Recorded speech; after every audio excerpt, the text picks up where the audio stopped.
Welcome to the Golden Boot Podcast with your host, George Hancock, Cody Slavinsky, and Vandy Chris, only on the Dogs Media Network. Stay golden. What is going on, everybody? This is the Golden Boot Podcast. How are you doing? We are excited. It's Friday. Why would you not be excited about Friday? I mean, it's not Monday. It's not Tuesday. It's not hump day. It's Friday, right? I mean, that's how I look at it. What's up, guys? This is great. I'm excited. There's a lot of people in here tonight ready to kick this thing off. We always start each week by telling each other how our weeks are, because it's this three. If you have never joined us, this is three guys talking about sports, okay? We talk to each other all week long. We're friends off show, whatever you want to say. And we just like to bring you guys in our lives, right? So, Cody, how's your week been, man? Man, it's been good. I'm happy to be back on the show tonight, ready to go. Got a LSU up right next to me, so I can just, if you see me, just peer over. I'm watching the game because I'm going against everything I believe in by being here tonight. I believe in sports voodoo. I never podcast while my team plays. Well, we're going to find out if that works. Currently, LSU is up 4-0 in the top of the third inning. This might be voodoo in the right direction, right? I mean, this might be a new hey, if we go down, though, you're just going to randomly see me vanish. Hey, right, my brother Randy is in the chat. Randy. Are y'all talking about SEC champs yet? Not yet. Chris, how's your week been? Well, I've had an eventful week, okay? Have you? So it's been good in the sense that all these Catholics are buying all their choir boy stuff for Easter and Lent and Palm Sunday and all this choir boy stuff. Right. However, I got a text. Two things happened to me today. Yeah. Okay. First off, I was today years old when I found out. Today years old, he that says. Def Leppard. Think about this. Def Leppard in 1982 in their music videos was using cordless microphones. Think about that. That's crazy. Is it possible that they were lip syncing? It is possible. Because the technology did not exist in 1982. So, beyond that, I got a text message today. This is a very important issue for me. My stepdaughter went to rehab in September. Yeah. Okay. Many failed attempts at rehab. About 17 years worth of addiction there. She went to rehab in September, and we have been invited to attend a Celebrate Recovery meeting with her next week. Okay, and if you know my story, I'm approaching 5 years sober myself, as is Marla. Yeah. And Miss Haley, the stepdaughter, will be picking up her 6-month clean and sober chip at Celebrate Recovery next year. Next week. That's amazing. That's incredible. I may have had an allergy attack when I got that text message. For sure. That's wonderful. Man. That really is. Randy says that sounds like a sus intro. Choir boys in the first few minutes. Eesh. Yeah. I mean, I'm happy Randy's actually here tonight because he needs to learn ball. So he might actually learn something tonight. He might learn something. He might. Well, I can tell you that y'all like my studio. Y'all like how it looks.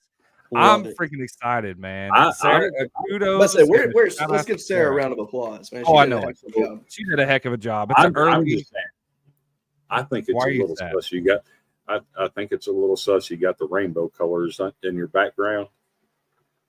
That ain't sus, bro. I think it's cute. Slowly changing different colors. It's fine. It's okay. No, it really was a good touch. It is. Yeah, I like it a lot. That's my week. I'm excited. I do like that Snorlax is making an appearance behind you. Then that's awesome.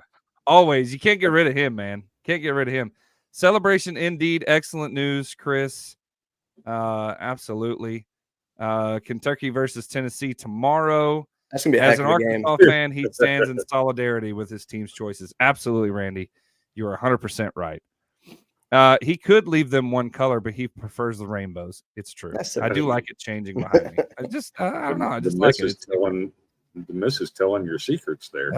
Also, I gotta give Randy some props, man. Old Billy Amick, man, he's killing it, man. He had a good day today. Yes, he did. All right. Well, let's kick things off tonight. I'm excited. It sounds like everybody's excited.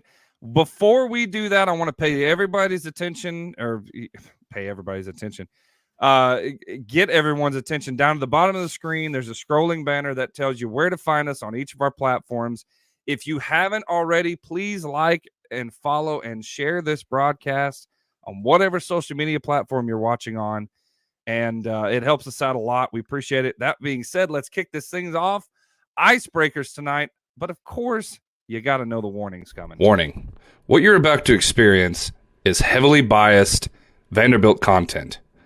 Please turn away now if you're operating heavy machinery. This is your warning.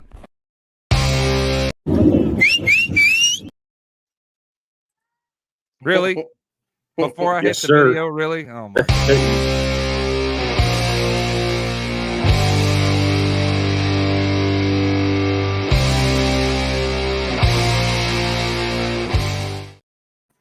All right, let's get into our icebreakers. We talked a little bit about this, but I'm telling you right now, and I need everyone in the comments to tell me what they think of this. Arch Manning, multiple reports have told me Texas redshirt quarterback Arch Manning will not opt into EA Sports College Football 25. I'm told Arch is focused on playing football on the field. And the comment says, does Arch know this isn't Tron and he's not physically in the game?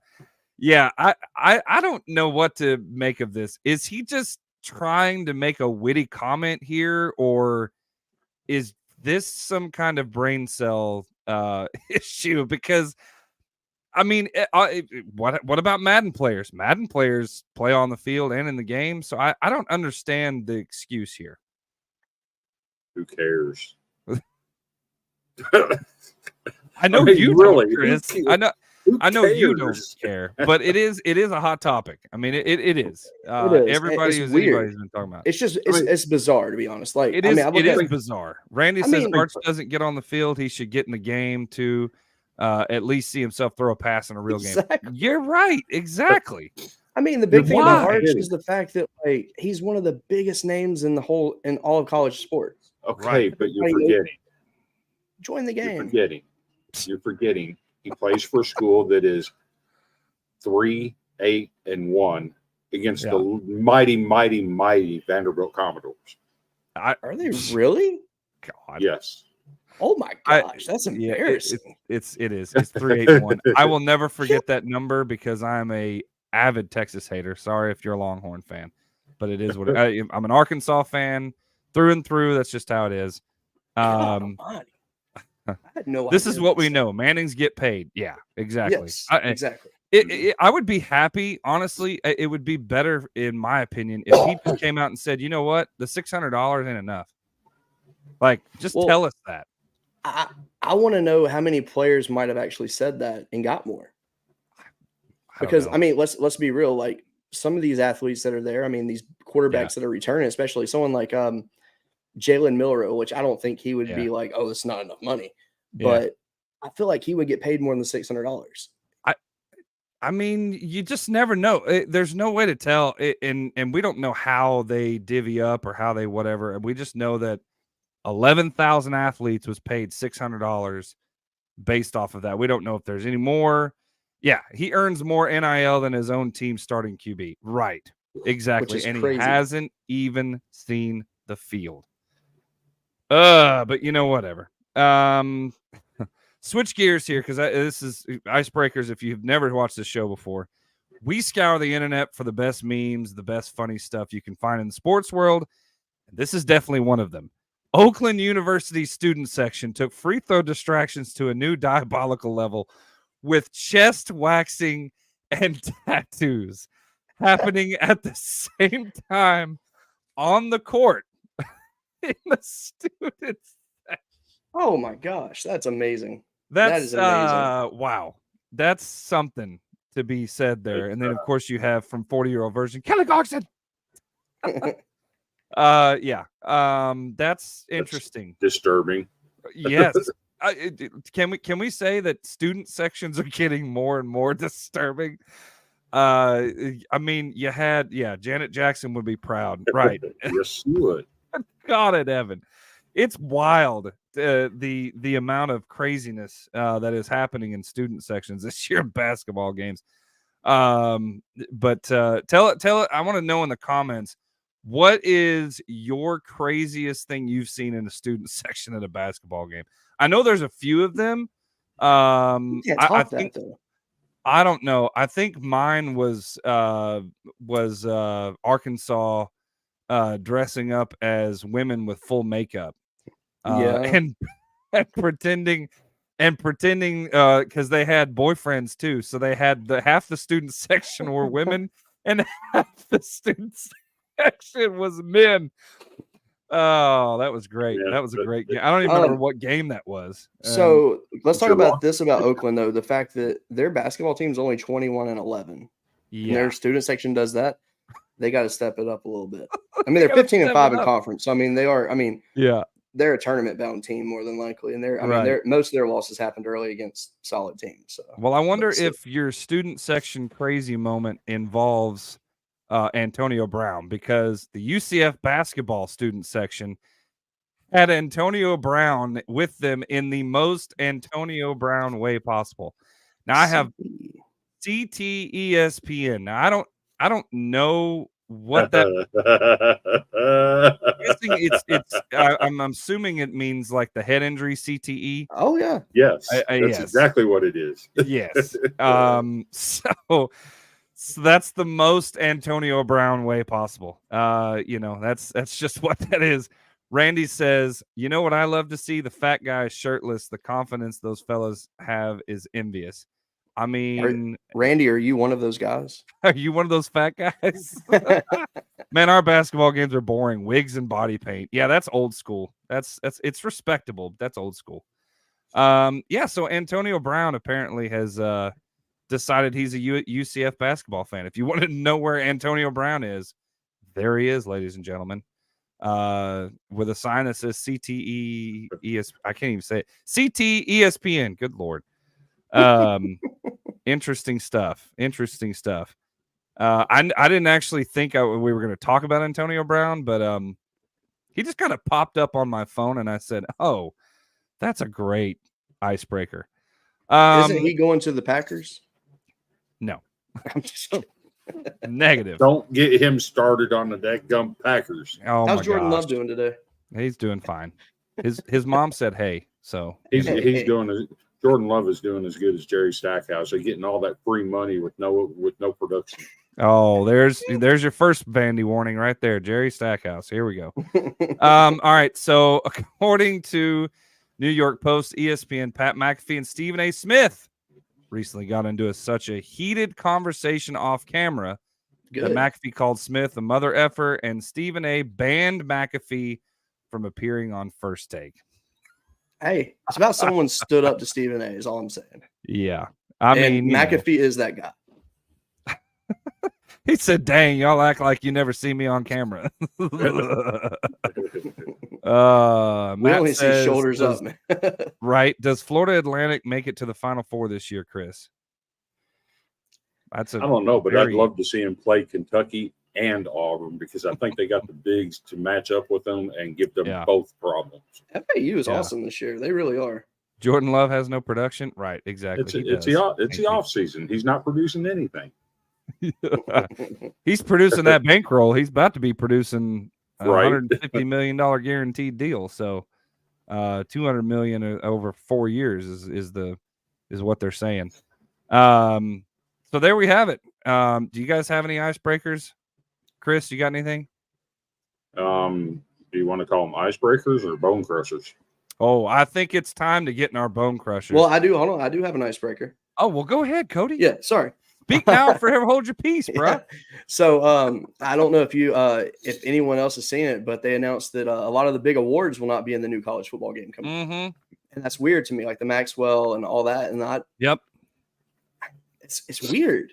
I feel like, I mean, don't get me wrong. I mean, it'll be. What's the reason? What is the reason? I mean, is it the money? But see, here's my question though. How much of this is the NCAA actually affiliated to in this game? Because notice it's called College Football 25. I don't know. I haven't seen the NCAA logo anywhere in these advertisements. I don't know. It's pretty wild. To be quite honest, it's Idaho will not be in the game, and they're the only team that was featured on the games previously that will not be in the game. So that means the Kitty Dome is not going to be a playable stadium, and that's a shame. Yeah. You know, it's pretty crazy. But hey, Randy says, "F the NCAA." I figured he would say that. FAU is not very good. They're not winning the American Conference boys from being preseason. Oh no! Oh, hey, to be fair, I've got Memphis winning the American, but yeah.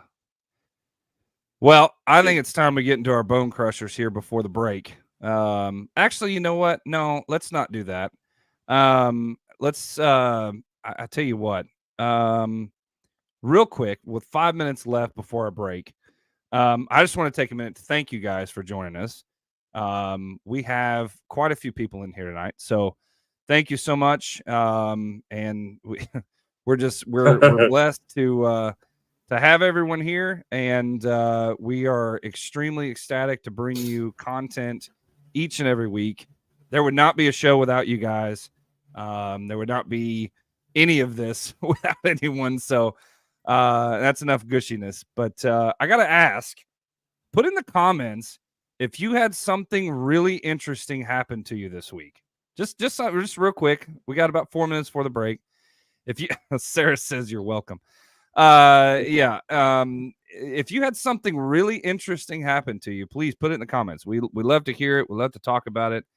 This is a sports show, but guys, I like talking. I like talking about anything and everything possible. Bone crusher moment. Kentucky beats Tennessee tomorrow. Well, Matt, you said it first. So there you go. We'll see. That's gonna be a tough ball game. It's gonna be a great game. It will be a good game. I think there's gonna be some really good basketball games. And I think the SEC tournament's gonna be really good here coming up too. Go ahead, Chris. I actually have a thought about that Tennessee-Kentucky game, but I was in save it for later. Save it for later. Don't spoil it because Matt is on the edge of his seat. Yes, I need Randy and Matt to stay tuned. Lord have mercy. Lord have mercy. Cody, where's LSU at right now? It's 4-0 going into the fourth inning. Yeah. Nice. Luke Holman's having him a day on the mound as usual. How many strikeouts? I think he's kind of low on strikeouts. I think he's only tallied like 3 or 4 so far. Nice. Yeah, if you didn't catch earlier, he has the LSU game playing literally right next to the screen that he's looking at currently. So y'all are lucky I'm not set up in the living room right now. We're also lucky he's even here, because if you missed earlier what he said, he's breaking his golden rule. All right, this is the Golden Boot podcast. He's breaking the golden rule on his side, which is I don't podcast on game days. And there have been many days where me and Chris have had to do it by ourselves because he's like, I ain't doing it. Yeah. So I made the mistake already once. I don't want to do it again. When I came in Alabama LSU halftime, I came in. It's like, LSU's looking great. Very happy about it. And the next thing you know, we lose. And I was mad. That's it. Yeah. We'll go ahead. Can I give Mr. Randy a shout out? Well, sure. Okay. Oh, Lord. So, Randy, I'm going to give you a shout out, sir. You live in a great community. Good God, okay, man. Bartlett, Tennessee. Yeah. Now, let me tell you, their boys basketball team has qualified for the state tournament. They're very, very good. They're one of the 4 favorites. Their girls basketball team also qualified for the state tournament. Yeah. I believe they might be one of only 2 schools that qualified in both sports. Now, here's the thing. The Bartlett girls have already advanced to the state championship game for the 2nd consecutive year. So, congratulations to the city of Bartlett for accomplishing what you've done this year in both boys and girls basketball. Randy, wear that badge with pride, brother. This is something to be proud of. Yeah, Randy, and I guess prayers out to you, bro. Heating element, my dryer went out. Wife's alternator went out. Kitchen sink stopped up. Bad things happen in threes. Yeah. Randy says, shout out to B-Town. Big Bartlett, Maine. Exactly. I mean, that's exciting stuff. That's exciting stuff. Yeah. All right, we're coming up on our break here. So we're going to take a quick break right here on the Golden Boot podcast. Y'all stay tuned. We'll hear from some of our sponsors, and we will be right back right here on the Golden Boot podcast.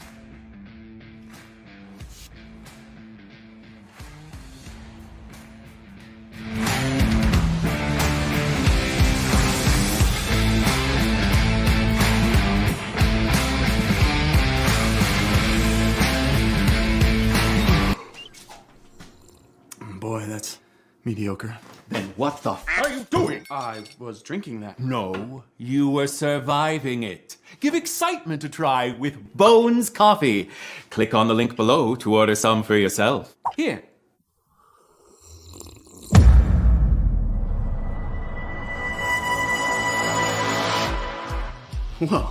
Whoa is right. That substance you were sipping before is what we in the industry refer to as ass water. Sure, it technically has caffeine, but at Bones Coffee, we believe in the experience of waking up every morning looking forward to that first tasty cup. That's why we roast carefully selected beans in small batches to perfection, so you can count on quality in every cup. And not only that, Bones has a ton of fabulous flavors from which to choose. Bang! Did someone mention flavors? Highland Greg, pleasure to meet you. What'll it be, Greg? You know, I've been hankering for the spiced rum flavor of Highland Grove, please. Greg, I'm surprised by the size of your bagpipe. Ugh, it's not the size of the bagpipe that matters, laddie. Yeah, it's how hard you blow it. Yeah, let's leave the talking to me. Oh, gee, I just got back from chasing some hosers out of the grilling rink. I could go for some maple bacon coffee right about noon. Coming right up.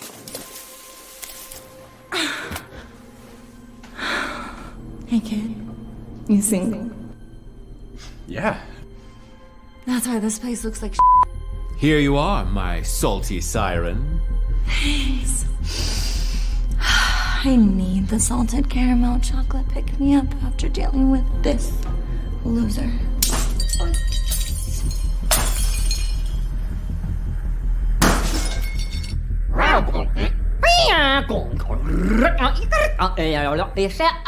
How in the world are all these people getting in here? We just walked in. Click on the link below to stop drinking water and get yourself Bones Coffee today. Or maybe you don't want to click on the link below because you think, flavored coffee's not for me.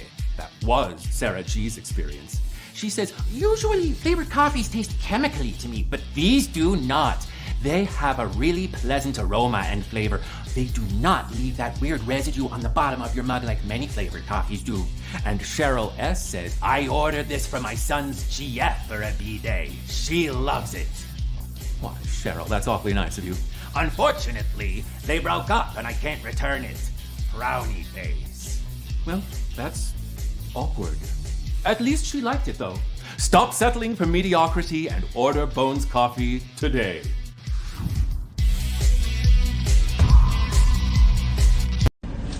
Yo, what's going on? This is Jacob Hester, former LSU running back, here to tell you about a brand new college football podcast, the Golden Boot Podcast. Give it a listen, give it a try, give it a follow. They're going to work hard to be your new favorite podcast. You're listening to the Golden Boot Podcast. Stay golden.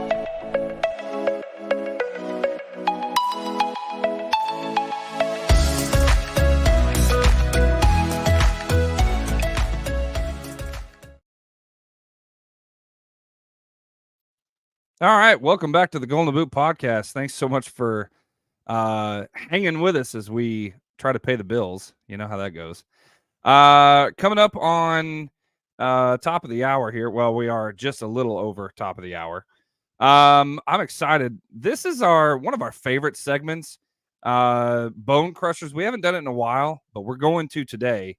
There's some hard, stone cold truths that we want to get out tonight. Let's hit it.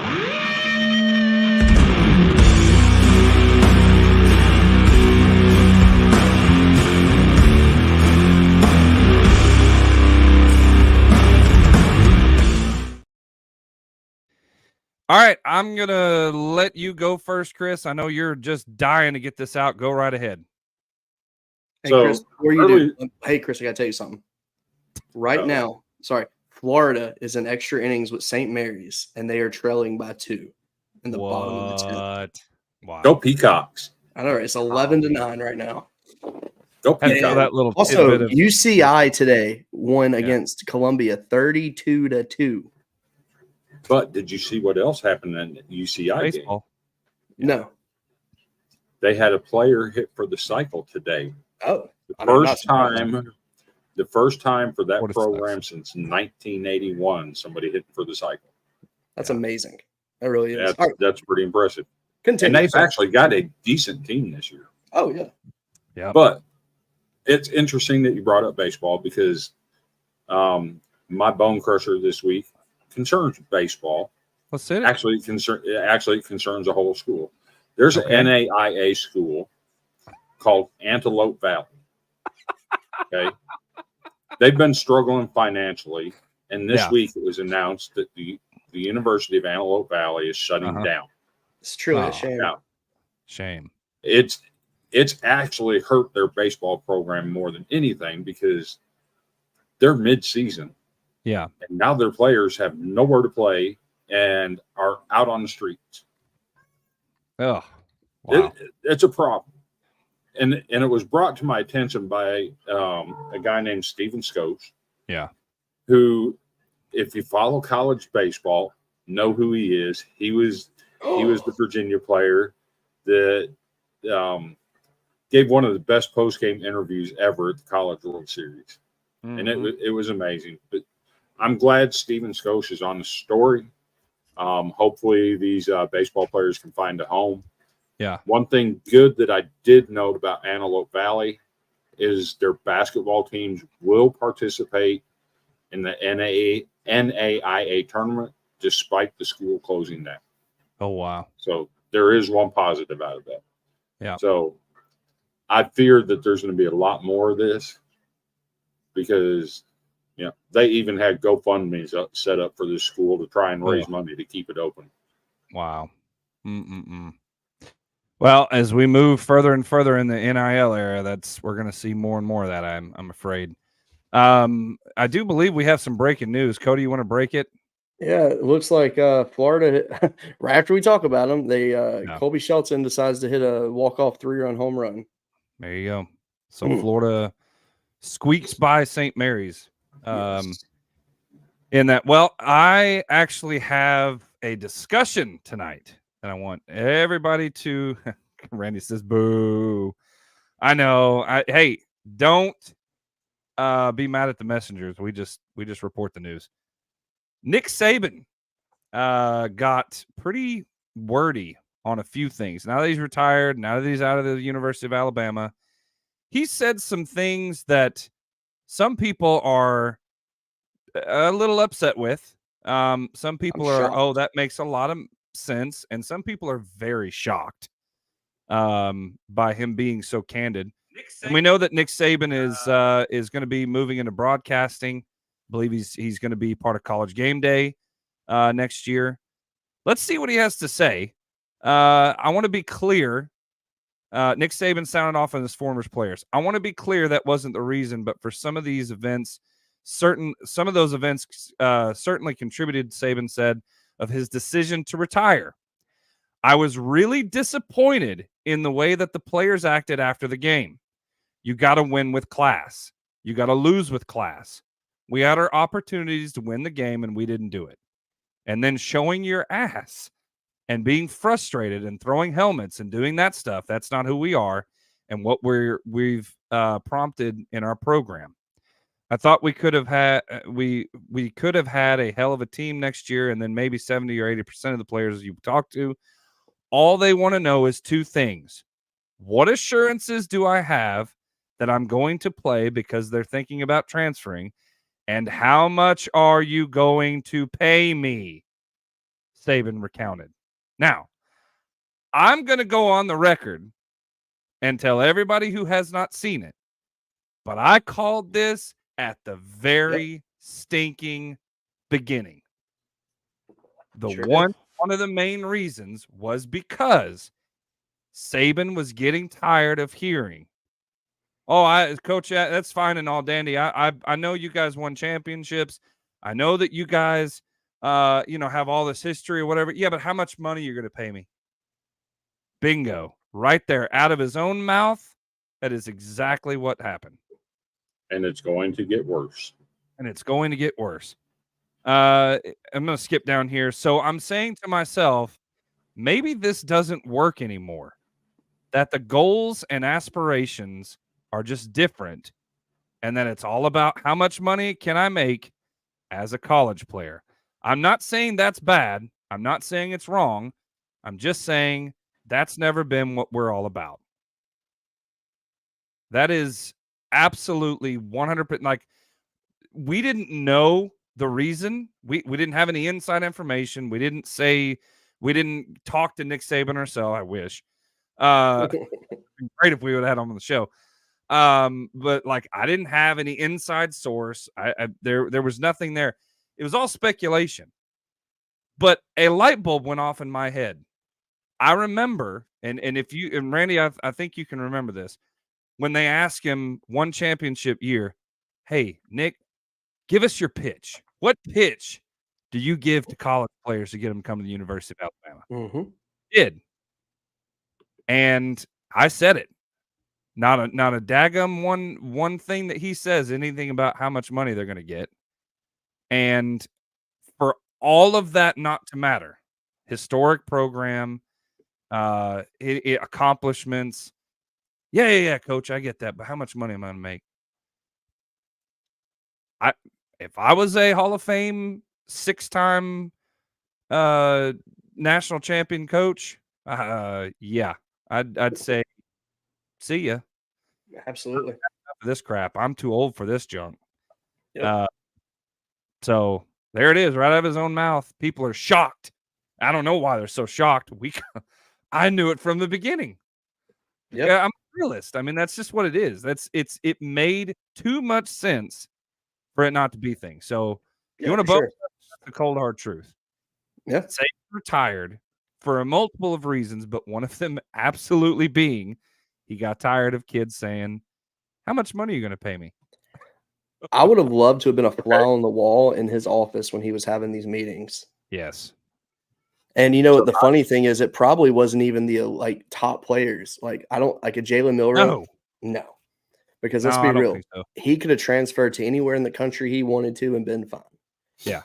He ain't worrying about money. No. But some of these young kids that are there, and obviously we can't speculate and say who it was, but Bama did have one really big name kid that left, Des Ricks, who was he was a top cornerback coming out of high school. He reclassified to where he graduated a year early to come to campus. Then he transfers to Texas A&M. Yeah. Right. And if you think about that, what's so special about A&M? They promise you a crap load of money, even if they can't deliver. Yeah. So, yeah, I mean, it's pretty wild. But I have a way to fix that.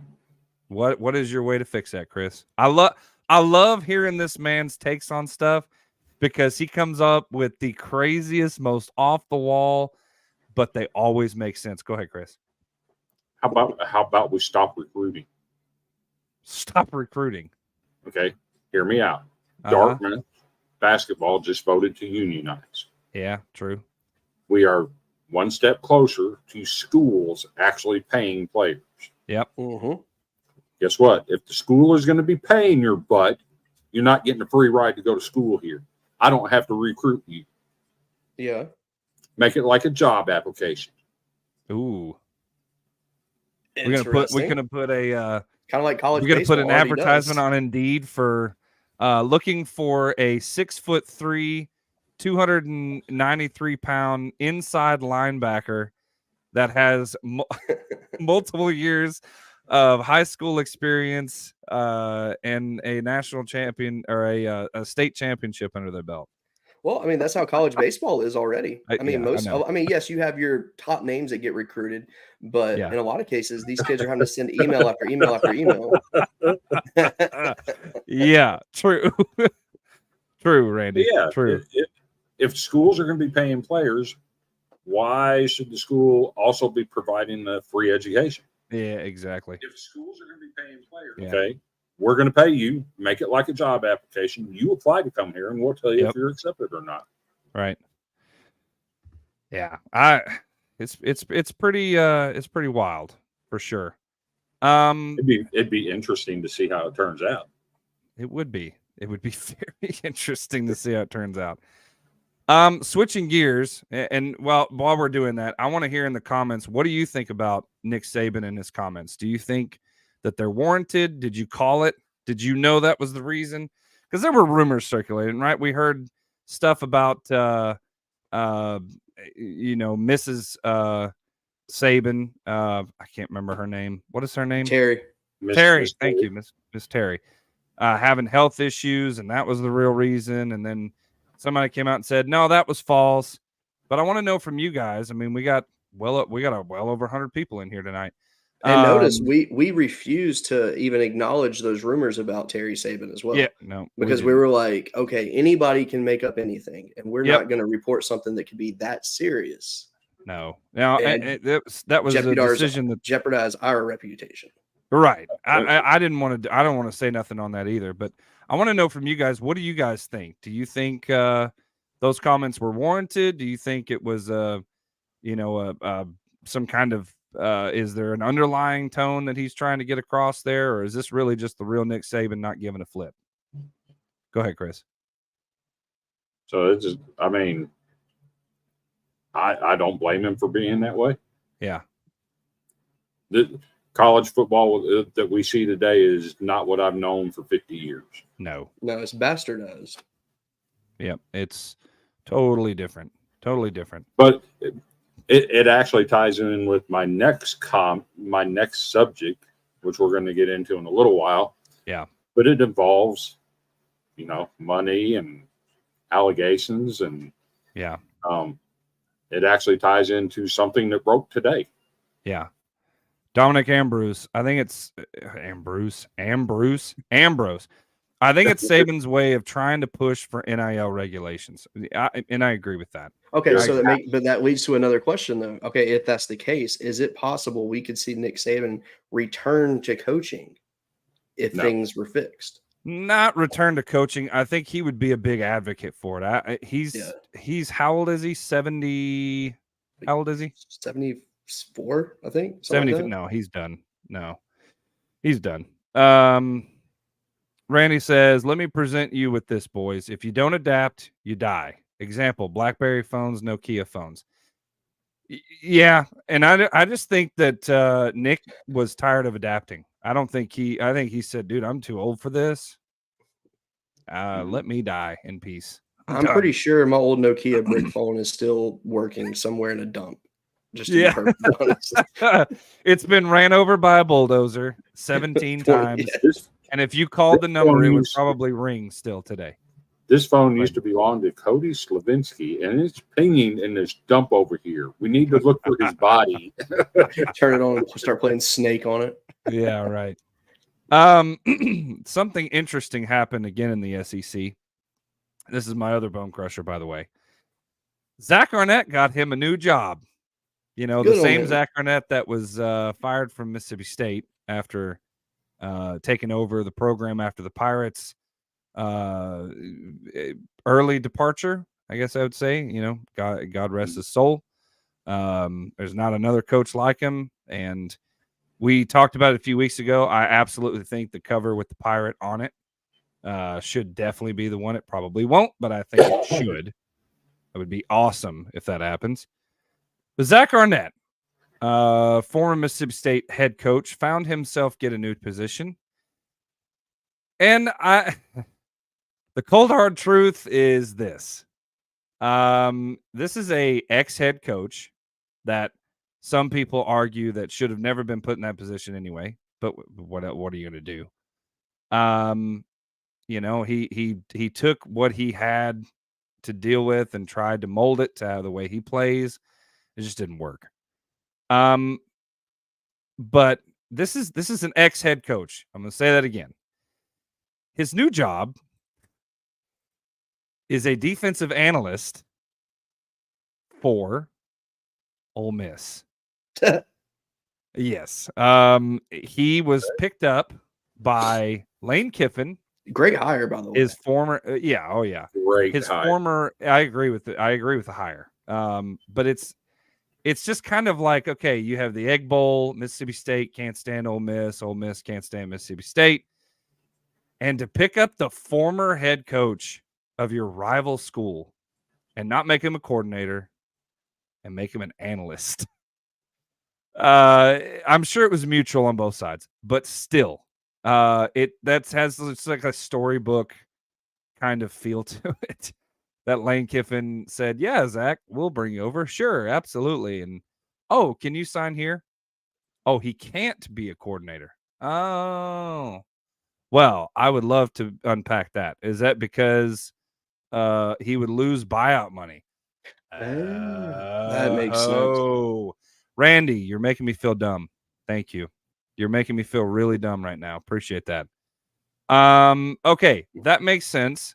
So Lane Kiffin is not such a D-bag. Easy now. If he's an analyst, he keeps his buyout. Right. So, okay. Well, there you go. So the man's making money on top of money that he's getting. So there you go. That's a win-win for him. I still just think it's hilarious that he was picked up by Ole Miss. It's a great hire. Don't get me wrong, but to be picked up by a rival school, Joe and Blake and Joe were talking about it earlier in the week, and I thought it was an interesting deal. Same reason Butch Jones did it with Alabama. Yeah, I mean, Lane still did it on purpose. Don't get it twisted. Right. Oh, yeah, sure. Zach, we'd love to have you. But in secret, he's like, I beat you once on the field. Now you're not even, Lane's got his reasons. But hey, it is what it is. But even with Lane's reasons, it's an excellent hire. It is. It is. And that team is loaded. Yeah, Ole Miss is going to be really good next year. Really good. Talent isn't the issue. Execution is the issue. My goodness. As we keep going deeper into this, we have 120 people in this live tonight. That is insane. So the more people that we get in here, for an upcoming topic about the Italian mob, that's gonna be fun. Better. Yes, it's going to be a fun topic. Yeah, I'm excited because we do have some really good stuff. Collins with your beloved nickname, that JQ, and we haven't even seen JQ. Where's JQ at? He's not going to make an appearance tonight. Oh, he's not. I bet his not. Batcats got demolished by Kennesaw State at home. Yeah. So he's going to just boys. Right. Sports Bites podcast.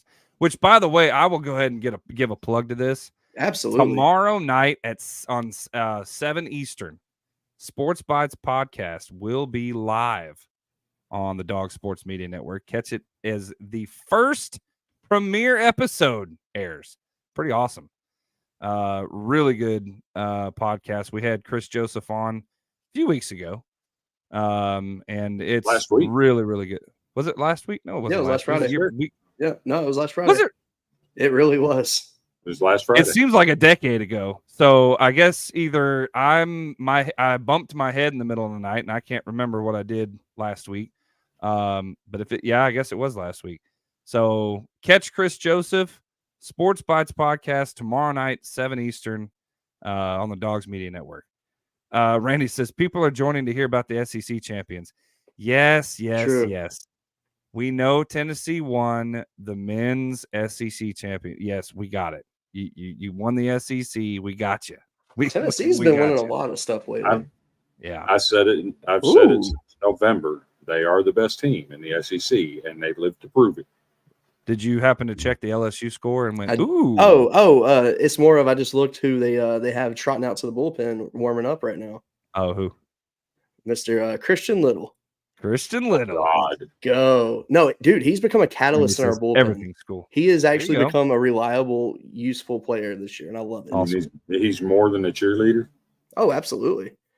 he was big for us in Houston. He actually won the magic moment after the game last week. I was proud of it. The magic moment. That's great. I love it.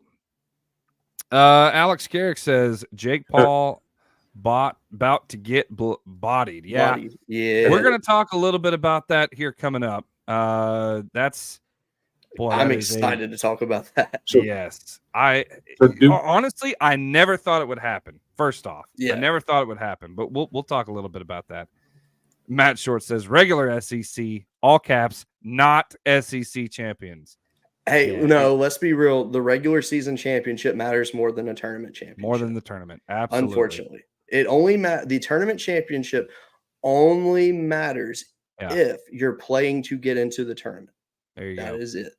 As a person who's gone to the SEC baseball tournament for 20 plus years and loves it more than anything, right? It's a pointless tournament unless you're trying to make the postseason and you haven't clinched it yet. Yeah, how about Francis getting KO'd? I got that notification right before we went live. I mean, that was wipeout knockout. Sorry. Boom. I've actually met Francis before. I can only see replies from one seat. Oh, God. I love the pettiness. I love it. I love it. I love it. Yes. Keep it coming. We love it. Yeah, he got destroyed, Chris says. Yeah. So do you want to talk Jake Paul and Mike Tyson and SEC men's basketball before we get to the Italian mob? Well, we may, but I think what we'll do is we'll go to break first, and then we'll start talking about all that. But everybody in the comments, Randy, enjoy that for now. We got a fight happening in the comment section right now. Oh my goodness, this is better than Jake Paul and Mike Tyson. My goodness, I'm fixing to cause a bigger fight when we talk about the men. Yeah, Francis getting KO. Did y'all see that? Did y'all see the video of that? Yeah, I did. I've actually got it pulled up on my phone again right now. Dude, wow. That was I mean, in all honesty, anyone could have seen that happening. He's fighting Anthony Joshua, for God's sakes. Yes. You're not going to beat Anthony Joshua. No, I don't follow boxing like most people do. Like I check it here now and then or whatever. But I mean, really, that was as big of a knockout as I've seen in a while, right? We've had some KOs, we've had some TKOs, we've had, whatever, but that was a knockout. That was lights out. You ain't getting back up, buddy. Sorry. It was pretty. I ain't even gonna lie. Yeah. I have to play a quick video for a friend of ours. Okay. It's time for Beaver Analysis with Disco B. Presented by Amazon.com. Get your lumber from Amazon.com today. Yeah. What's your Beaver analysis? Clearly not in purgatory. Their pitching staff is not in purgatory. They are awesome, and they have a great season ahead of them. The pitching staff is not in purgatory. Not this year. No. They're alive and well. Yeah. I think arguably one of the best baseball games you're going to see all season is Oregon State and Arkansas earlier in the year. Amen. That was as bad. That was, if you don't like baseball, and you want to, and you like, I don't understand this baseball. I don't want to watch it.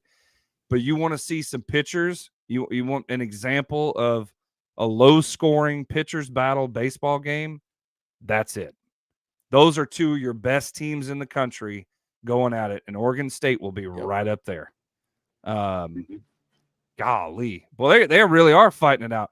Stay humble, Tennessee. It does not happen often. Good. I'm shocked Tennessee didn't choke like every year. Not going to beat him in a boxing match at all. Joshua was just smart enough to not accept an MMA match. Yeah, for real. Back to Kentucky, and anytime anyone beats Kentucky in basketball, it's their Super Bowl or Sewer Bowl Sewer Bowl. Sewer Bowl. Chris, we have to give some props out real quick, by the way. Duke goes on the road and wins game 1 against Wake Forest 8-5 today. Yeah. And then Virginia loses on the road game 1 to Miami 6-5. Okay, so number 1, Wake Forest goes down to Duke. Yes. How about that? Which I love it. Wake Forest and Duke it is a road game. You have to understand that's not too far apart. No, yeah, for sure. They're like they could go to the same coffee shop practically. Yeah. within, I think it's probably 30, 40 miles away from each other. They all the time in the same area. Now, the biggest upset though so far in the top 25 has to be Kansas over TCU. Yeah, 3-1, they pulled it out. Wow. Holding TCU down to 1 run is quite the accomplishment. Yes. And Texas is up 18-5 on Texas Tech in the 7th. And let me be honest with you, I'm still not comfortable saying I think Texas wins this game. No. That's big lead for Texas are not safe. That's a great analysis. People, don't count your chickens before they hatch, Texas. I'm telling you right now. They have a problem with letting teams come back on them. We're coming up on the break at the bottom of the hour. So we're going to go ahead and take that break. We'll be right back right here on the Golden Boot Podcast. And we'll hear about this incredible mob story coming up. How deep. One player was offered money from the mob. Are you serious? We'll hear about that more right here on the Golden Boot Podcast. Stay tuned, stay golden. We'll be right back.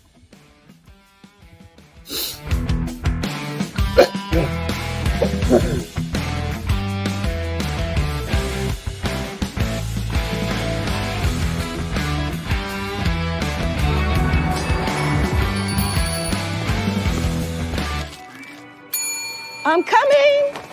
Hold your horses. What are they picking up? Bills. Another member of the mafia. Is this going to be their year? Could be. I'd rather not say. Why? It's not going to be an easy year for them. No, it is not. They got to go up against that pilot in New York. Twice. I mean, that whole division is tough. Division? How about that whole conference? I mean, this guy definitely wants a shot. I love you. She'll be with you in a minute. She needs a moment. Leave me and Joe alone. These guys, they want to make it a dynasty. Like they aren't already a dynasty. They aren't. You need at least 3. Says who? Says this guy. Those guys definitely have something to say about it.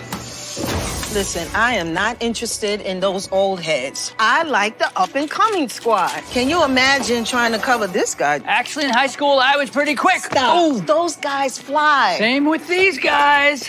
And this entire team flies. They were so close, I bet. Don't you say. I wasn't going to. Uh-huh.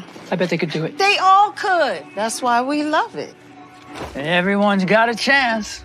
Everyone's got a chance to stick it to the doubters or start a new legacy. A chance to chase records and a chance to chase quarterbacks. It's just good to have football back. Especially him. Welcome back. Thank you. Let's do it. All Let's right go. now.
Hour number 2 coming at you right here on the Golden Boot Podcast. Thanks so much for staying tuned. Let's get into this thing. We've been teasing it all show. Chris, tell us, what in the heck are you talking about, bro? Okay. So this morning I wake up and I see all these reports that a former Vanderbilt Commodore quarterback has made some allegations. Mm-hmm. So this is what I woke up to. Former Vanderbilt quarterback Mo Hassan alleges that he was offered big money and he gave the amount to rig a game by the Italian mob. Now, other SEC players were allegedly already in on the scheme. Hassan played 6 games between 2018 and 19, including the starting quarterback in a win over number 21 Missouri. Whoa. Now, those are some allegations there. Now, if you see the people that put this report out, Sportskeeda, they're known for clickbait. Sure. However, we have video. Oh, boy. Do we? He really did say this stuff. So here's the video, and then we'll discuss it. And prepare to talk about this in the comments, because it's a lot deeper than what you think. So here's the video. Approached at Jason Aldean's bar in Nashville by the Italian mob. What? To fix football games. I'll be honest, this sounds like a story that the mafia? I do not need to be a part of. I went to get drinks, and so I'm alone right now. I'm not with my friend group. He comes up to me. Wait, he knew who you were? Yes. This is already a bad start. He offered me $300,000. He offered you $300,000? Right. He said, for something like this, my clients, $250 to $300K for a game. The Italian mob offered you $300K to do Can what? we stop saying that? He said, we regularly talk to guys in your position about fixing games. He said he named guys in the SEC who I don't want to say their names because they're in the NFL right now, and that's a bad look. deal? It's a bad deal. But University of Alabama, I will tell you that. Holy crap. He said almost every game in the SEC is rigged. Too much for me. Oh, come on. Whoa. Okay. So that is some pretty crazy allegations. Go ahead. He's an idiot. Okay. So, but wait a minute. It does seem far-fetched, doesn't it? Yeah. No. It doesn't seem far-fetched. It's more, I'm saying he's an idiot because let's be real. If the mob talks to me, I'm never I telling ain't telling anybody nope. about it. No. I'm never saying a word. I ain't swimming with the fishes. I'm never saying a word. So let's talk about how deep this goes. Whoa, Randy what? Yeah, there. Chris, He also claims he was a Tennessee Titans QB and was only ever in minicamp invite. Yeah, he was a minicamp invite. Yeah. But he did wear a Titans jersey. Yeah. So Michael says dead man walking. Right. There's why are you going to talk about it, bro? Go ahead, Chris. Okay, but there's actually been a 30 for 30 on ESPN about mob involvement in college athletics. Right, yeah. Revolving around Boston College. Mm-hmm. In 1978-79 season, they got involved in a point savings scandal. Right. That was organized by the mob. Right. Okay. Randy lives in Memphis. Okay. There was a certain Alabama booster that was murdered in Memphis. Although it was ruled a suicide. Right. However, you don't suicide yourself by falling up the stairs and walking past 4 phones to call for help. It's not a suicide. He's about to get to know Jimmy Hoffa. Yeah. Yeah. And these comments are funny, but the reality is the mob involved in sports? I think they are. I mean, I wouldn't be surprised. He was unalived, Randy says. Yeah, yes, he was unalived. Yeah. Oof. Yeah, because you can't say the other word because you might get demonetized. So trying to stay away from that. Oof. So what are your thoughts? There's a lot to unpack here. So basically, he's tired. That is why Saban retired. Yeah. Right. He knew Mo Hassan was going to go public. Oh man, that's great. This is whacked out and crazy. He says every SEC game is rigged. Yes. So when Georgia plays Vanderbilt and Vanderbilt is getting blown out 60-0, it's still rigged. I don't understand that whole process. Well, you got to think about it, though. Like, there have been years where Vanderbilt played Georgia a lot closer than they should have. I will say that. Yeah. Oh, yeah. Yes, they did. They played them a lot closer. They got 7 points on them than they should have. Absolutely. We're digging at you, Chris. It's fine. Arkansas, same way. I mean, just wow. I don't know. Like, I just don't understand how this kid's going to come out and say this. Like, well, the thing, okay, exactly. That's my thing. I'm sitting here with my jaw open, like, okay, either I'm looking at this two ways. Both are bad. If this is true, you pretty much have outed yourself in front of the Italian mob. If this is untrue, you have made yourself a target for lying about the Italian mob. The fact that he said the bar that he was at makes it even worse because anyone that's affiliated to that mob is going to be like, well, I know whose territory that is. Yeah.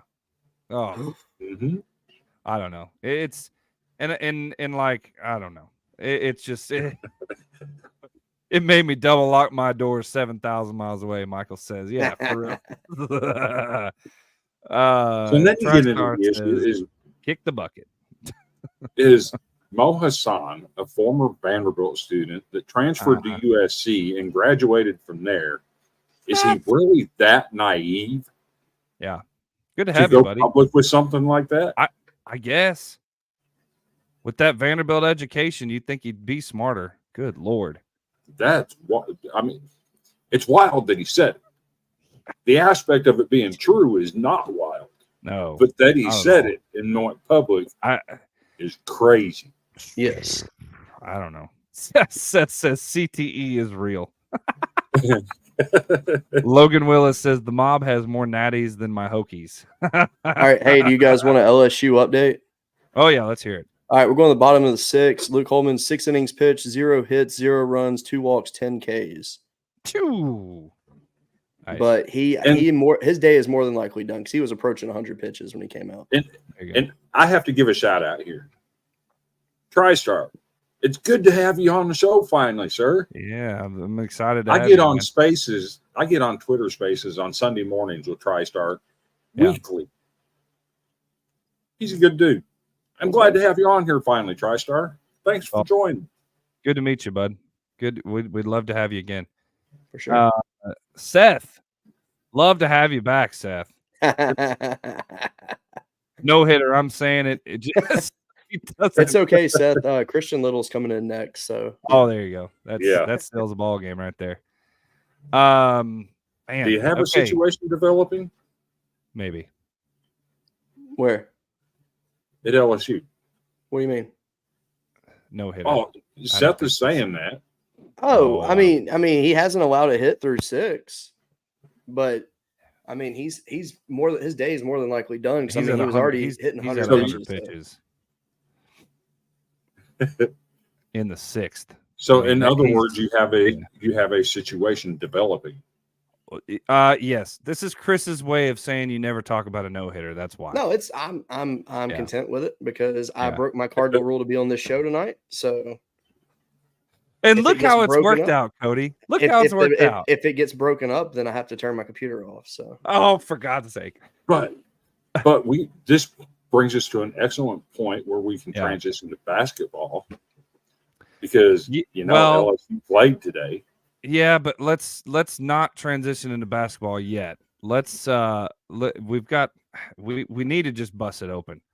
Let's talk some Jake Paul and let's get some boxing going. That's what we need to. I'm reading these comments. I'm getting completely just golly, I'm getting flat. Y'all are having a total discussion. There we go. Jake Paul and Mike Tyson. Let's get this discussion going. Which is clearly about money. Let's just be real. It's huge payday for both. So I want to start this off. I have a question. Okay, this isn't Mayweather. Okay, so we're not going to see somebody dodging everything under the sun for however many rounds he went with anybody he's ever faced. Manny Pacquiao and Conor McGregor both. It was just dodge, deep, duck and weave. But I mean, could we see this as do what? They might wear headgear in this fight, actually, to be honest, because it's going to be an exhibition. Yeah. And I want to say that when Tyson fought Roy Jones Jr. in their exhibition, they wore headgear in the fight. So it might be a situation like that. Yeah. But I mean, realistically, this is an awesome opportunity for Jake Paul just in general, because I mean, the kid literally has, he's building up his resume. Like, he recently fought on the undercard of his company's event they put on recently, and he won. And like, he's after he lost to Tommy Fury, he essentially went back to the drawing board, and he's trying to build himself up. And obviously, when you get a fight opportunity like this pop up, you can't say no, because it was supposed to be Tyson and Fedor, and I have no idea if that fight's still going down or not. But this is very interesting. Yes, I agree. And the goal is to not get hit in the face. Yeah, that is the goal. It's true. It's very true. Randy says, have y'all heard the alleged rules? I have not, Randy. Please enlighten us, because I am curious about those. Yeah. Headgear and 18-ounce gloves. Okay. So there you go. There you go. Punches won't be as hard, and wearing headgear, So it's going to be a sparring match, essentially. Yeah. So the odds of someone getting knocked out will be slim. I think there's a better – one of these guys could get knocked out for sure. I mean, Tyson being older and Jake Paul eating a punch from Mike Tyson, I don't care how heavy the gloves are. I mean, that's just – because those old dogs they pack a punch still. So and it's going to be interesting, but I guess I want to look up go ahead, Chris, what were you going to say? Because I'm going to look up the odds while you do that. So I actually saw the video of Mike Tyson sparring with the sparring partner today. And I see that video, and I understand that today is the 53-year anniversary of Ali Frazier. Wow. That's weird that today I see the video of Mike Tyson on such a day. Yeah. But after seeing that video, I have real concerns for Jake Paul that he might be unalived. Well, maybe, but here's what's wild to me. This is as of 2 hours ago. Y'all ready? Bovada, a sports betting site. My favorite. I think that's how you say Bovada, whatever. Bovada. One such unregulated offshore sports book has Paul as a under 225 favorite, while Tyson is a negative 225. Can I talk tonight? Minus 225 favorite. 225. While Tyson is a plus 170 underdog. In the 24 hours since the odds posted, they've shifted in Tyson's direction as Paul opened as a 500 favorite. Yeah, I mean, you talk about that shifting. Yeah, and I'm gonna flip the script back to the Mo Hassan story. Yeah, just last night there was a basketball game that came under investigation. Yep, for sports betting, because the odds went from a 2.5 point favorite to an 8 point favorite. Yeah, in the span of 4 hours with no injury report being submitted. And then one of the stats from the game last night is the team got out rebounded by 27 rebounds. Good Lord. And it's a worst performance since like 2019. Wow. Unbelievable. So these sports books, when you see things change up like that quick with no real reason, there's something fishy going on.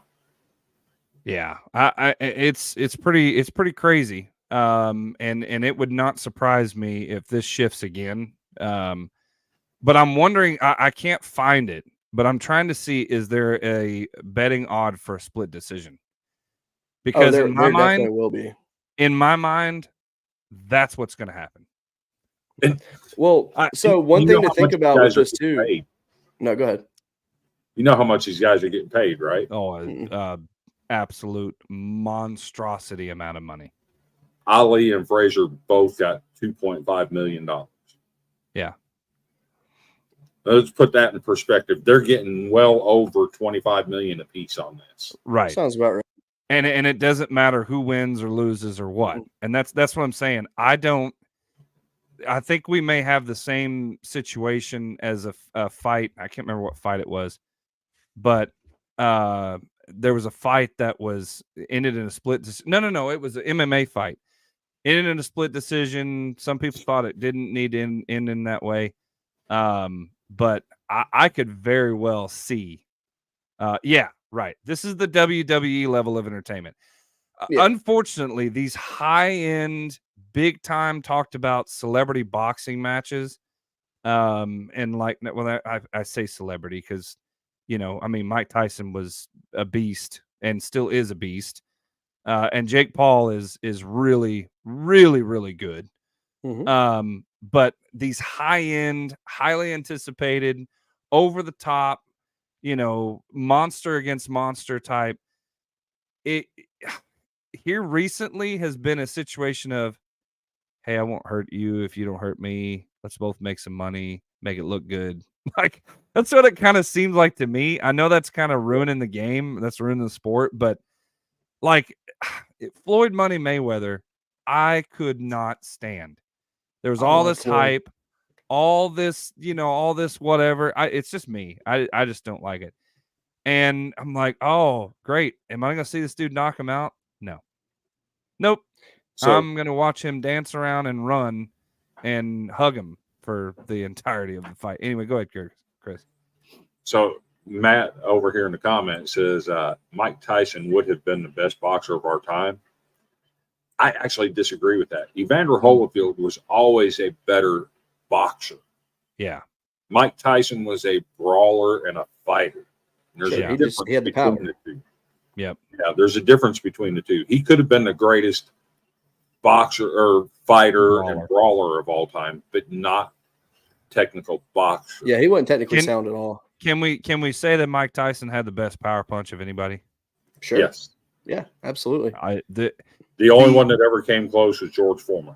The power behind that guy's hit is just insane. Just nuts. So the reason there Lennox was such Lewis a shift, was by the better way, than Tyson. Is what Randy the reason said. there was a shift in the betting odds is because originally the close odds was if it was a legit boxing match. Now that it's changed to headgear and heavy gloves, a sparring match, and obviously they're going to take the youth in that all day. That's what the change was. Chris Joseph from Sports by Podcast says, I agree with Randy. It is on Netflix, and WWE will be streaming it on Netflix soon. So there you go. It's true. WWE, they will be streaming Monday Night Raw on Netflix. Yep, they will.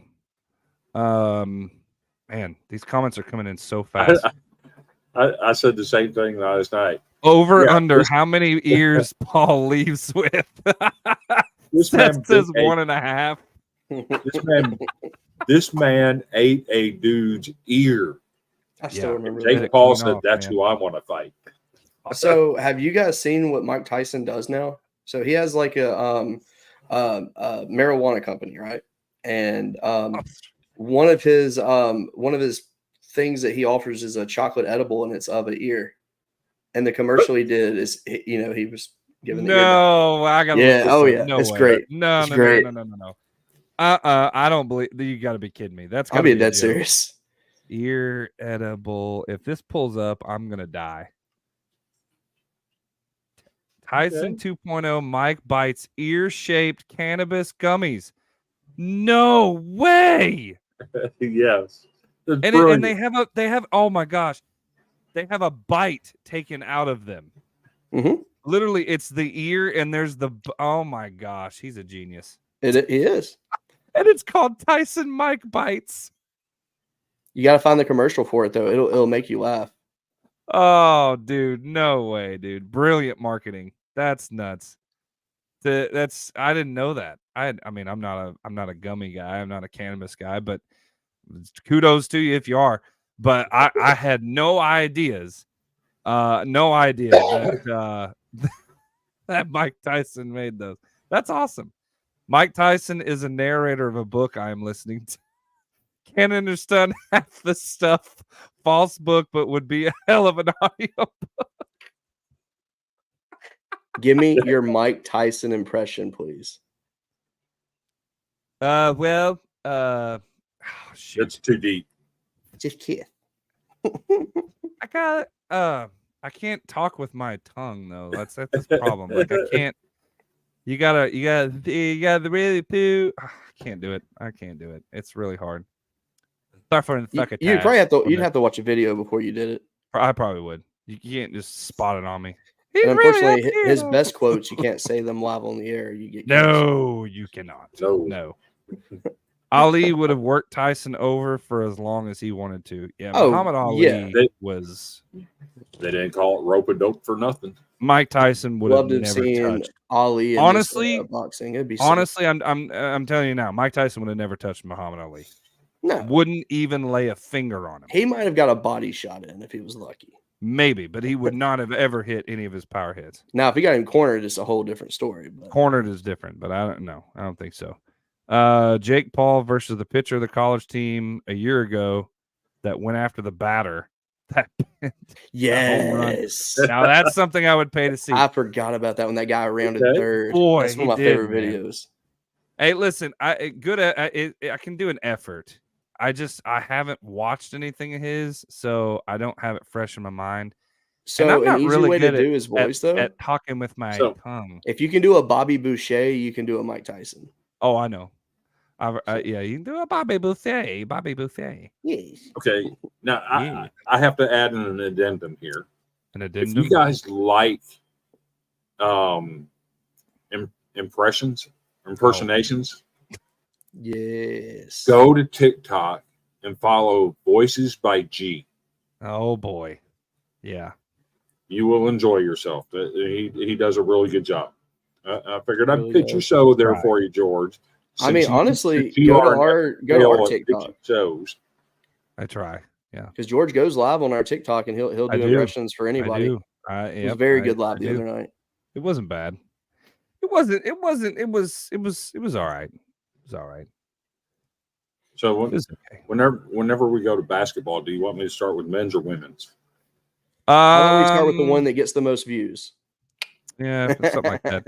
Honestly, would pay to listen to Mike try to say my name. Theth Stanley. Oh God, he was ridiculous about it. It's not complicated, but the S and the th would be amazing. Listen, right? Yeah, Theth Stanley. That's about what you got. Oh man, go Big Orange. Randy says, "Yeah, I knew that was coming." GBO. Yes. You know, hey, it is what it is. We're coming up on the break. Somebody's gonna hate me tonight. Somebody might. We're coming up on the top of the hour. But you know, I just you know. Oh wait, hang on. I'm trying to play something. It's not there. Oh my goodness. Judge my physical and mental my physical as well as my mental fitness. Judge my physical and mental my physical as well as my mental Yeah. I mean, you know, that's you don't ever want to judge Mike Tyson's physical and mental fitness. I'm pretty sure that you know, people have gotten jacked for making fun of the way I talk. You're getting closer. I'm getting closer. Listen, I have not watched I've not watched the video. Men's, because I was at a shot show on. I was at a shit show on Saturday. It's not a shot show. I know it's shot. Yeah, I know. Took my daughter to a reverse Vandy b-ball game. She looked me dead in the eyes and said, "They suck." She is 5. Seth. Lincoln Riley. Seth. Oh God, no. You know what? We really need to talk about that here in a minute. After we let's go to break, Seth. And then we'll go ahead, Chris. That's child abuse, Seth. Plain and simple. That's child abuse. Chris is Why would you take her right to now. that? I don't Chris know. needs a safe space. He does. He really does. I mean, you got to support Stackhouse, man. You got to. I mean, that's. So here's my thing. He should be fired. Period. The end. Wait, is Seth alumni of Vandy? I don't know, but our fans shut down the ticket office last night. Shut down the ticket office. A report came out that they were retaining him, and people started calling and ordering tickets for next year, and then would reference that they saw that Stackhouse was coming back and said, "Oh, never mind." Oh my goodness! That's amazing. Yeah, free tickets, free parking, and my wife had work. There you go.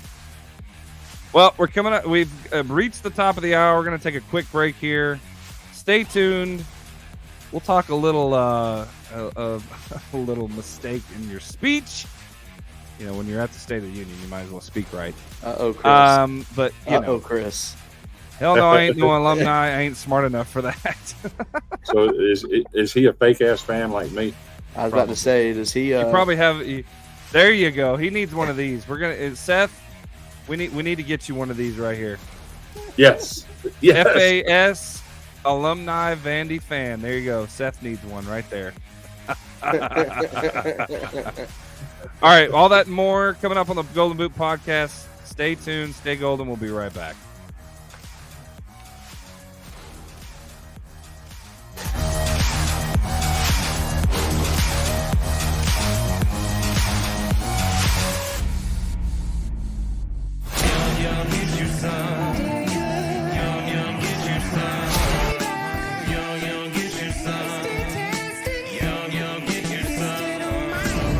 Seasoning, food's favorite flavor. Yum, yum, get you some. I'm Joe Burrito, your favorite burrito. Whoa, whoa. Joe, hey. We all know you're the best. What? You can always do better. Try the new Dano's Hot Chipotle. Hey. Ooh, that's spicy. Yum, yum. Yum, yum, get you some. Icy Breeze is the world's first portable air conditioner and cooler.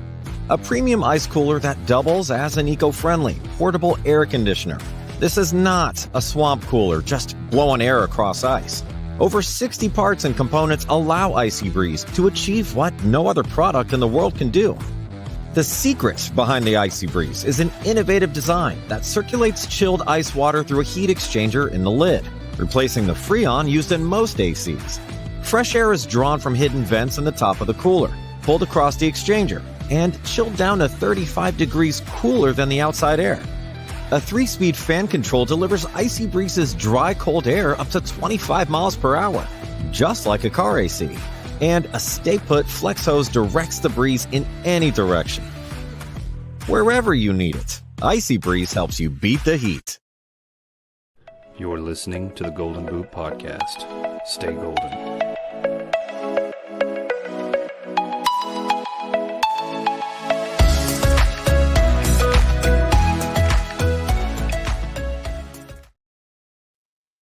Welcome back to the Golden Boot Podcast. You guys are fantastic. Well over 150 people have stayed in here consistently from the get-go. We are honored. We are blessed. We appreciate it so much. Let's get this thing kicked off. We got another 30 minutes before, well, a little under 30 minutes. But man, and I know we don't normally mix politics and sports, but I do have to say this. Rest in peace, Lincoln Riley. Lincoln Riley. Honestly, okay, look, this is a little inside information on college football dogs. So we're in a lot of chats together or whatever. And there was, I don't know, several different messages that were tagging in Hunter Dorsky, who's a big USC fan, saying, "Oh man, sorry to hear about Lincoln Riley. Sorry to hear about Lincoln Riley." Yeah. I'm just I'm not going to get into any specifics here, but if you're trying to, impress someone or try to, give homage to a family because somebody, passed away or something, at least let's get their name right. Sure. And instead, Joe Biden gaffed who He was supposed to say and said that Lincoln Riley, our thoughts and prayers go out to the family of Lincoln Riley. So anyway, that's enough of that. But I just had to throw that in there because that is sports related. So everybody was very, very interested to know that, and I'm sure Lincoln Riley woke up the next morning and I bet he was like, "What? What? I'm right here. What are y'all talking about?" Don't talk bad about Daddy Joe. You will get banned. I'm sure we might have a. Nah, hey, no, So- we're not speaking in any negativity about it. Ooh, no, not at all. No, we don't get banned Just here. know Oh. that the only thing I've seen of that speech is a video clip that lasted 34 seconds that referenced Lincoln Riley. Yeah. Because I didn't watch it. Don't care to watch it. You don't want to. I didn't watch the alternative that was on last. No, I didn't watch either one of them. No. I'm a sports guy. Yeah. Absolutely. Seth TriStar says, send the link, please. I'll get with you later. Yeah, there you go. You'll find it. Moving on to the real topic. That's exactly right, Randy. I knew you were sitting here waiting, chomping at the bit. Okay, we can finally move on to men's basketball. Congratulations to Tennessee men's basketball for winning the SEC regular season. Let's go ahead and give them a round of applause. Good job, Tennessee. Good God, I've never talked about Tennessee so much in my life. So proud. But hey, As very much good as job. as much as I hate the Orange, I've said it since November. They're the best team in the SEC, and it's not even close. No. Dalton Connect may be the best basketball player that we've seen in many years. That dude Okay, is so hold on. Let me ask you a question about him. insane. Why was he doing this, though, after the game the other day? I don't know. That was a little... Because they're getting regular season championship rings. Really, Randy? I don't feel authenticity here. Okay, that's about as good as authenticity as you're going to get from a non-Tennessee fan. I'll give you some authenticity. I think that Dalton Connect is one of the best basketball players we have seen in the SEC in a while. I think he's a complete package. He has a bright future ahead of him. He is him. Yes. And I really believe that if there is a year for Tennessee to go the furthest they've ever gone, this is the year. Because this is a year where basketball is wide open. Anybody can beat anybody this year. The one in the red hat, Arkansas is my team. And Green Bay, as you can see behind me. So you can make fun of me all you can. It doesn't matter. I'm from Arkansas. I can take the heat. It's fine. Arkansas. Whoop, whoop. So exciting. Arkansas, the one school in the SEC that has lost all 4 major sports against Vanderbilt in the last competition played. Blah, blah, blah, blah. I'm about to do the warning again. All right. Anyway, Matt Short, Antonio Christian Reed. Little just got yanked.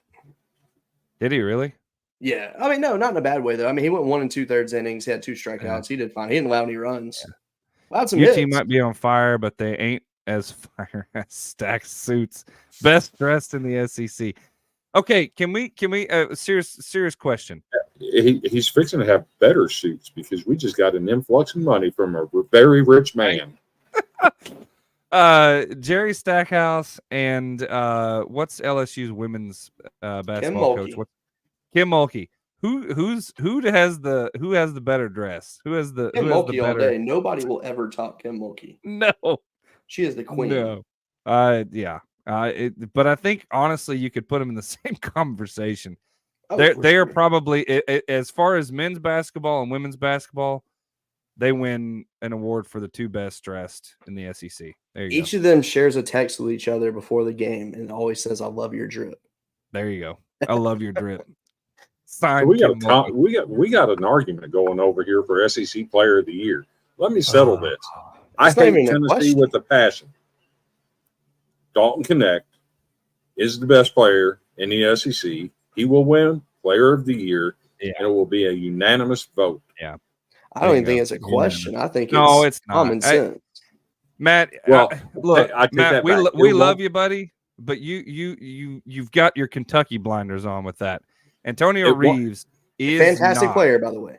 Is not the SEC Player of the Year. If Dalton Connect didn't exist, he would win it. But I take that back. It won't be a unanimous vote because it's if I remember correctly, I think a coach is not allowed to vote for their own player.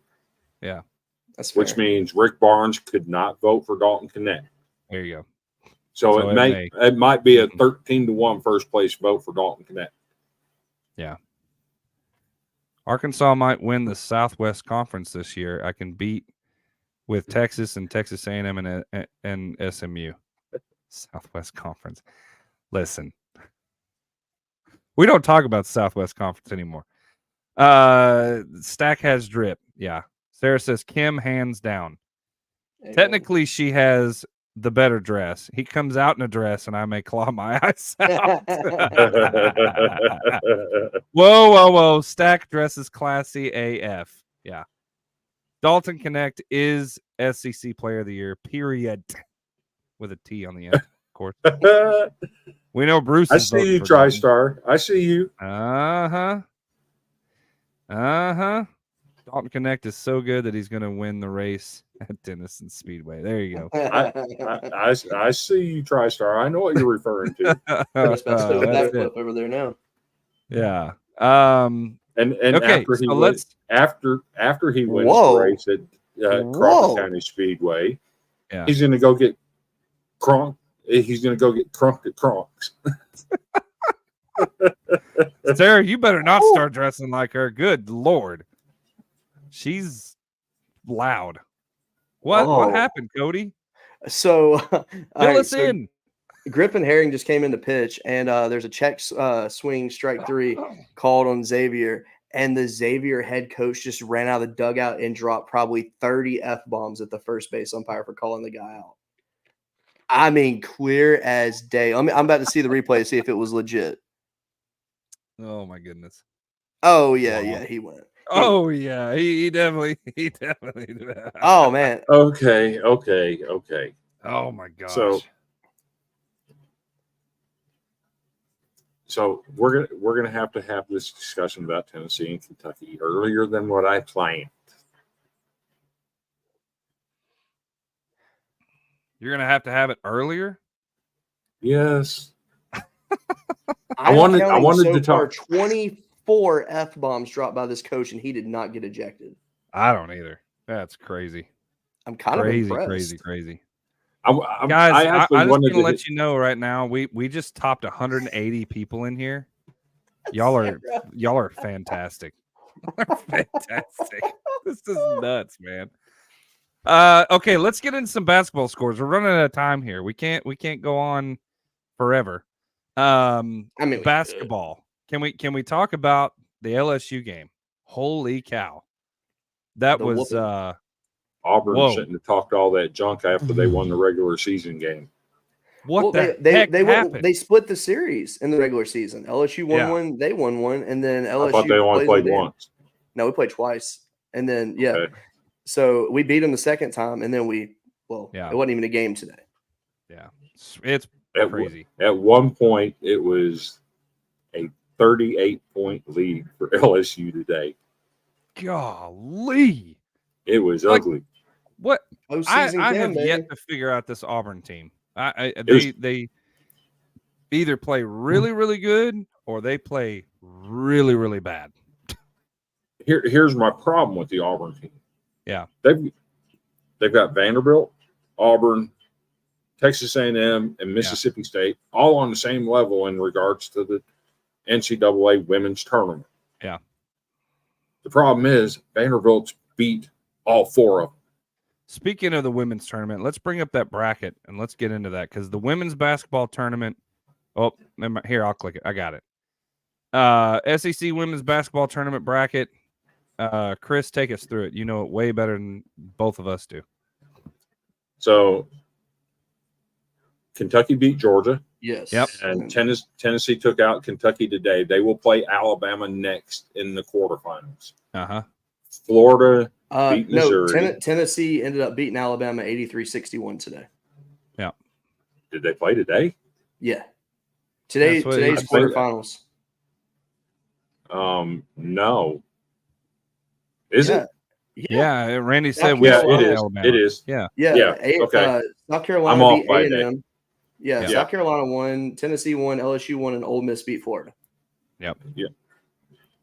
Yeah. Florida beat Missouri and then upset Vanderbilt last night. Moved on to face Ole Miss today. LSU. So your semifinals, you got South Carolina and Tennessee, LSU and Ole Miss. Yeah. It'll probably be South Carolina LSU for the championship, and I don't even have to have a bias hat here. I'm taking South Carolina to win it because I think South Carolina wins it all this year. I do too.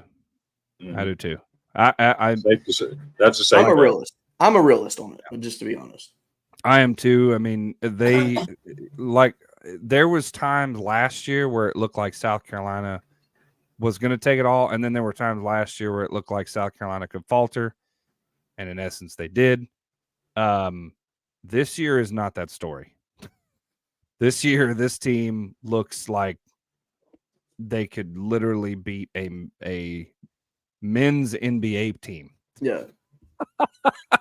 So I know that they couldn't, but like, shoot. It's wild. I actually like Randy's take on this. Shock the world tomorrow. Yeah.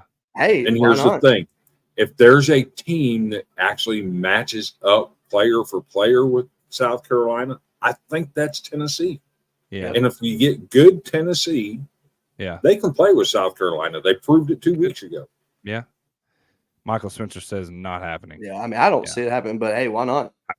I think they play them close. I don't think it's going to be a blowout, but I think just by the end of it, those ladies that are machines are just going to literally wear the Vols out. I mean, that's.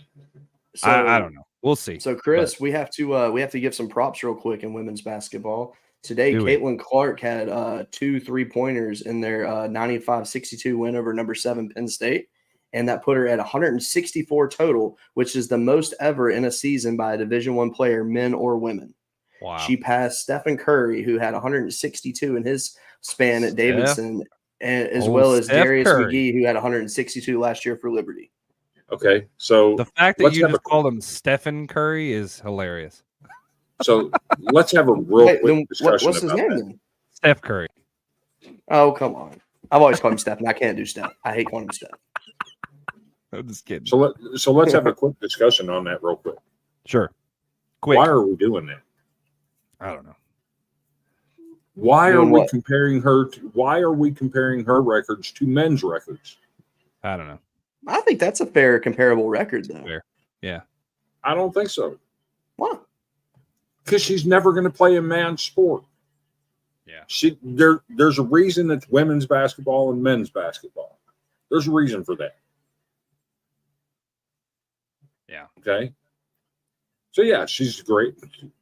She broke the women's scoring record. Well, if you don't count the lady from the AIWA or whatever it was. But here's the thing. She's not playing against men, which Steph Curry did. Yeah. Can we ban this commenter right here in our comment section?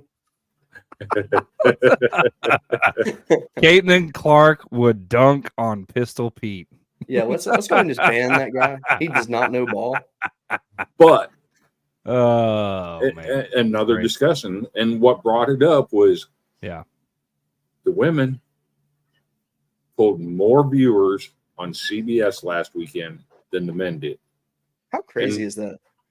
And somebody posted today on Twitter that he can name 5 players in the women's college basketball and could not name 5 players in men's basketball. So why are we comparing the two? Women's basketball is just taking off. I mean, you have so many people that are following these athletes now on social media, and I never would have. I thought I would say this, but it's crazy that NIL has benefited women's basketball, as much as it has. All right. And to answer that question, this is her 4th year playing. She does have a COVID year left, but she's opted not to take that. She's going to the WNBA. Yeah. So there you go. I mean, and that's up to her. I don't get the reasoning there, but hey, to each his own. If that's what she wants to do, cool. We talked about that last week. TriStar has a very, very good question, by the way. Yeah, that is a good question. Who's more popular in Iowa? Ashton Kutcher, Dan Gable, or Caitlin Clark? Holy crap. Currently it's Caitlin Clark. Currently, it is Caitlin Clark. But I go Dan Gable all day. Dan Gable, yes. Yeah. I would say Dan Gable. But currently, as far as recently, it's definitely Caitlin Clark. Just insane. Can we just get 11 more viewers in here, please? Just so I can just smile. Right. I mean, we're at 189. Just somebody hit share or something, get us 11 more people. We've went over 190 a couple times. And I want to see that too. Oh, we're at 190 right now. We get 10 more viewers. If she was so popular, why is she not the top earning women's basketball player? It's all about who you reach, though. That's the thing. All about who you reach. Who does your fan who is your fan base? Who do you reach? Yeah. And I'm being just real here. I mean, don't get me wrong, Caitlin is a very marketable person. Yeah. But Angel Reese reaches so many, just such a broader base. It's just simple as she does. Yeah, she does. Okay. She's got a big social media following. TriStar just changed the whole metric. Oh God. Ashton Kutcher, Dan Gable, Caitlin Clark, or Casey's. The Casey's, the gas station. Get me some Casey's pizza and chocolate chip mini cookies, and I'm in heaven, baby. I didn't even know that came out of Iowa. So I just learned. Yes. I just learned something. You know what? Speaking of that, George, I have a bone to pick with your wife. What? Where's your What'd dessert? you do? Where's your dessert tonight? Oh, it's in the fridge. What you having? I'm gonna have the rest of my brownies. Oh. Yeah. You'll put another candle in it and get that wax in there? No. Now watch. You say that, and I literally hear footsteps. She's probably gonna bring it in right now. I don't want it right now. No. He does. No, I don't. I don't want to. You want that dry mouth while you have the most live viewers we ever had, and you're gonna get that dry mouth. No.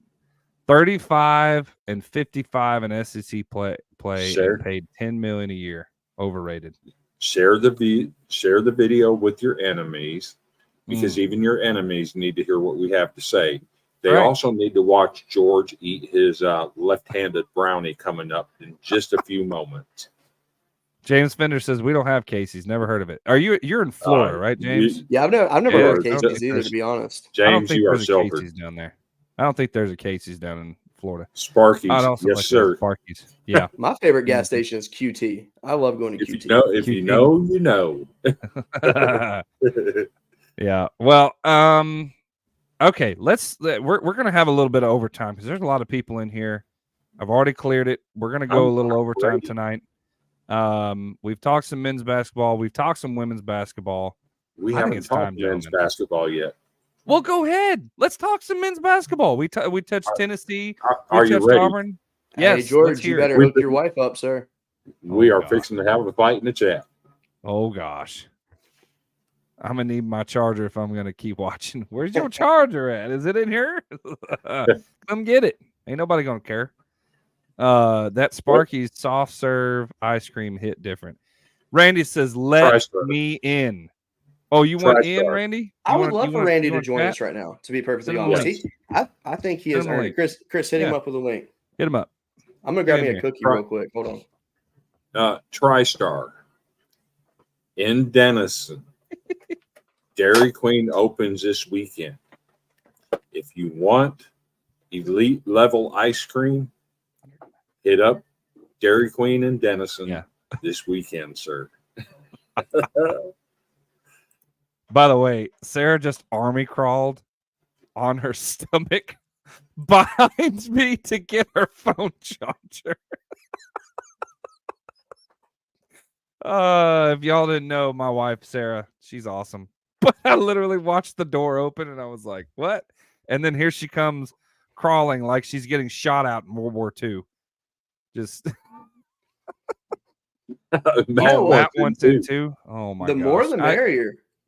Lord have mercy. Yeah, for basketball segment, why not? I mean, because let's be real, this is a huge game tomorrow. It is. Can we get 10 more people?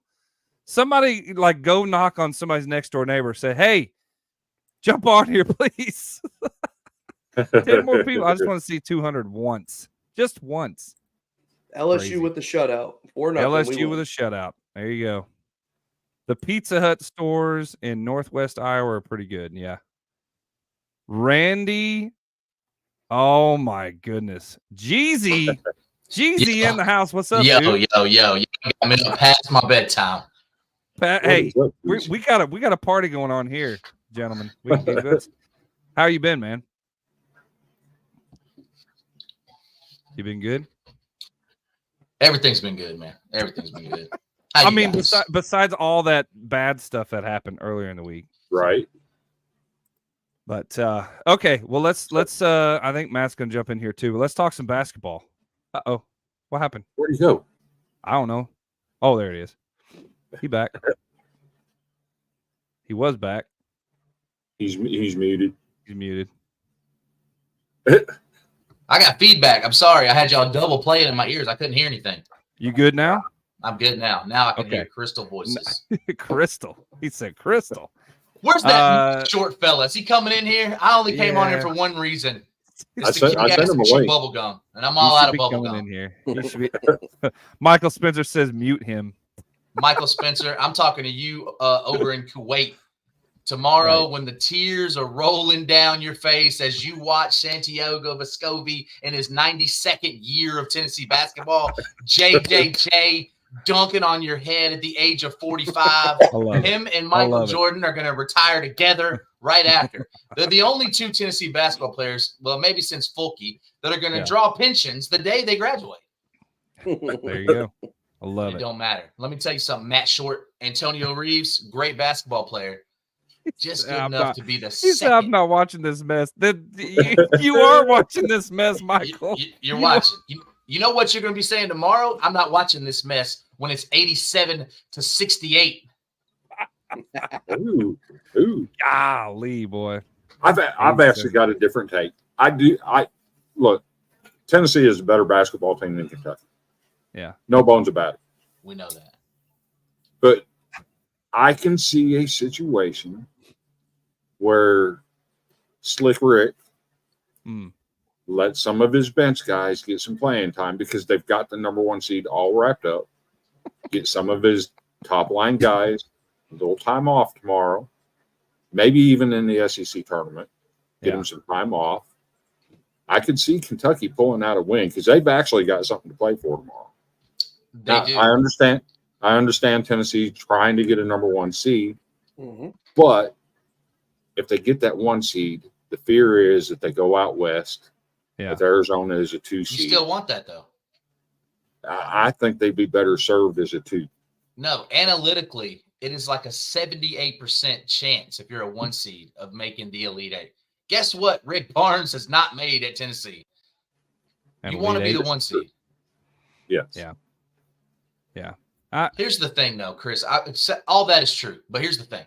Tomorrow, you were going to have Dalton Connect's last home game, JJJ's last home game, Santiago Vescovi's last home game. I just don't see Rick Barnes pulling the trigger saying, guys, we're playing for something bigger. That's all true, but you don't want those guys' last time at home to be a loss to a heated rival. By the way, Tennessee has won 7 of the last 10 against Kentucky. So Matt and Michael, while you're over there talking about it's our Super Bowl, let me tell you something, brother. It ain't our Super Bowl, player.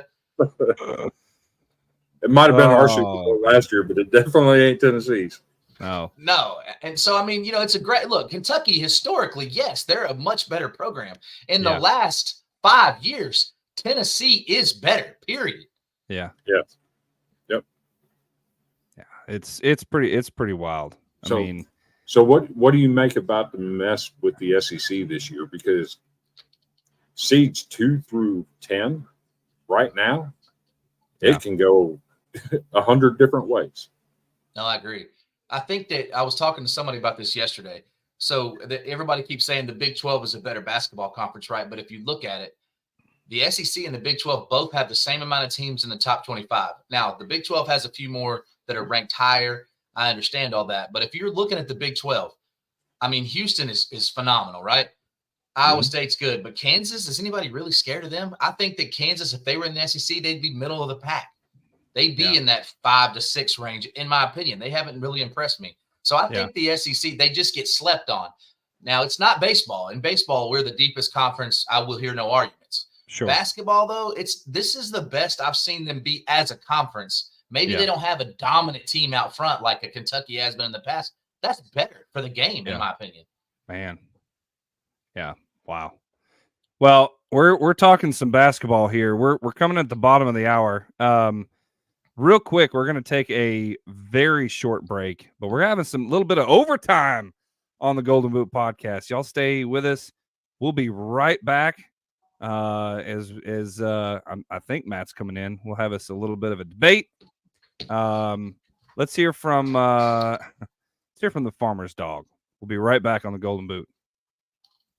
Malo is my French bulldog. He made my heart bigger when he came in my life. He never really liked his food. He wouldn't eat till like 10 o'clock at night. To me, it was saying, oh, I guess I don't want to starve. He was having skin breakouts, and putting the 2 and 2 together, what you put into your body is what you get out. I know that if I'm eating a bunch of processed food, I'm not going to feel good. So that kind of led me to farmer's dog. Immediately, his skin issues went away. I love what they're doing. It's already portioned out. He's eating whole foods. It's amazing. Bringing in a new roommate to save money, is that the plan? Well, we gotta find some way to save, so say hi to Glenn from work. Hey, that's my mom. Yeah, I think I have a much better plan. We switched to my plan from Verizon for just $25 per line. And that price is guaranteed for 3 years. All on the network we can count on. It's a good plan. It is a good plan. Glenn, looks like we're not gonna be needing you, so I'll see you at work. Oh, later, Glenn. Save big with my plan, starting at just $25 when you bring your own phones. Guaranteed for 3 years. It's your Verizon. Yo, what's going on? This is Jacob Hester, former LSU running back, here to tell you about a brand new college football podcast, the Golden Boot Podcast. Give it a listen, give it a try, give it a follow. They're going to work hard to be your new favorite podcast. You're listening to the Golden Boot Podcast. Stay golden.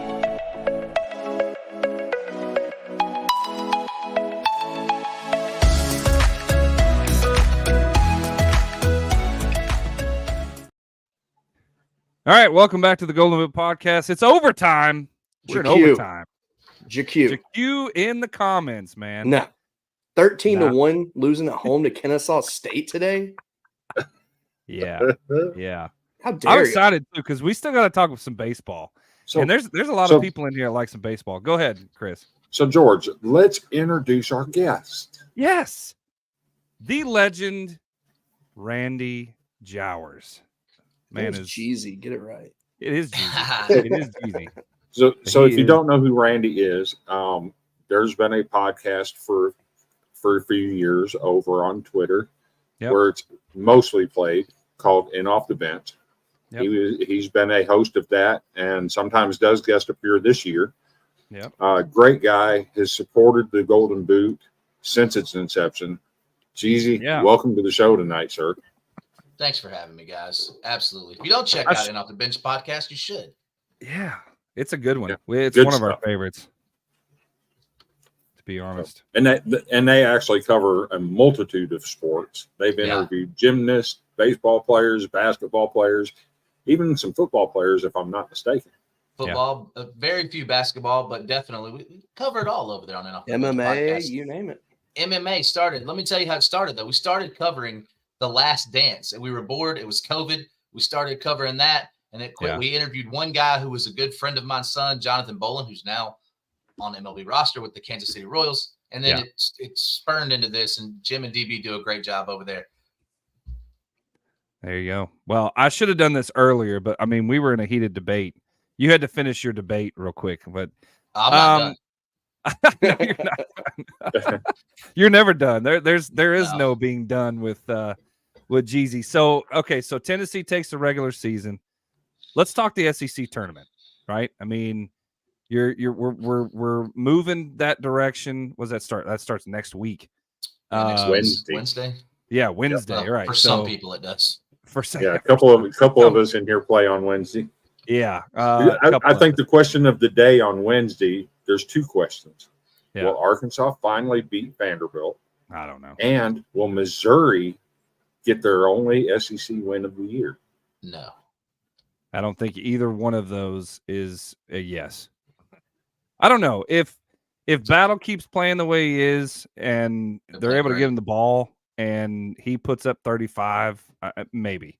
Hey, Memphis kid Chandler's been playing well for Arkansas. God. Yeah, there is some good there's some good kids. They just didn't have chemistry this year, and that's okay. Whatever. I'm just kidding. I'm just kidding. They had a little too much. I know where you're going. They had a little too much chemistry. I know what you're saying. Yeah. Where's Matt? I don't know. Matt, I sent him a link. If you're scared, say you're scared, bro. You called scared, homie. He was in my DM saying they need to let us both on the show. Got in the comments and y'all let me in. I'm here, Matt. Where are you? I sent him a link. Yep. It's in his. The ball is in his court. Get up in your DMs. Will be a fun tournament, Michael says. Hey, there he is, the man of the hour. Here he is. Let's see if he actually can we see him? Oh, yep, there he is. Matt Short, ladies and gentlemen. The Kentucky enthusiast man of the hour is here. What's up, Matt? All right, how are y'all doing tonight? Good.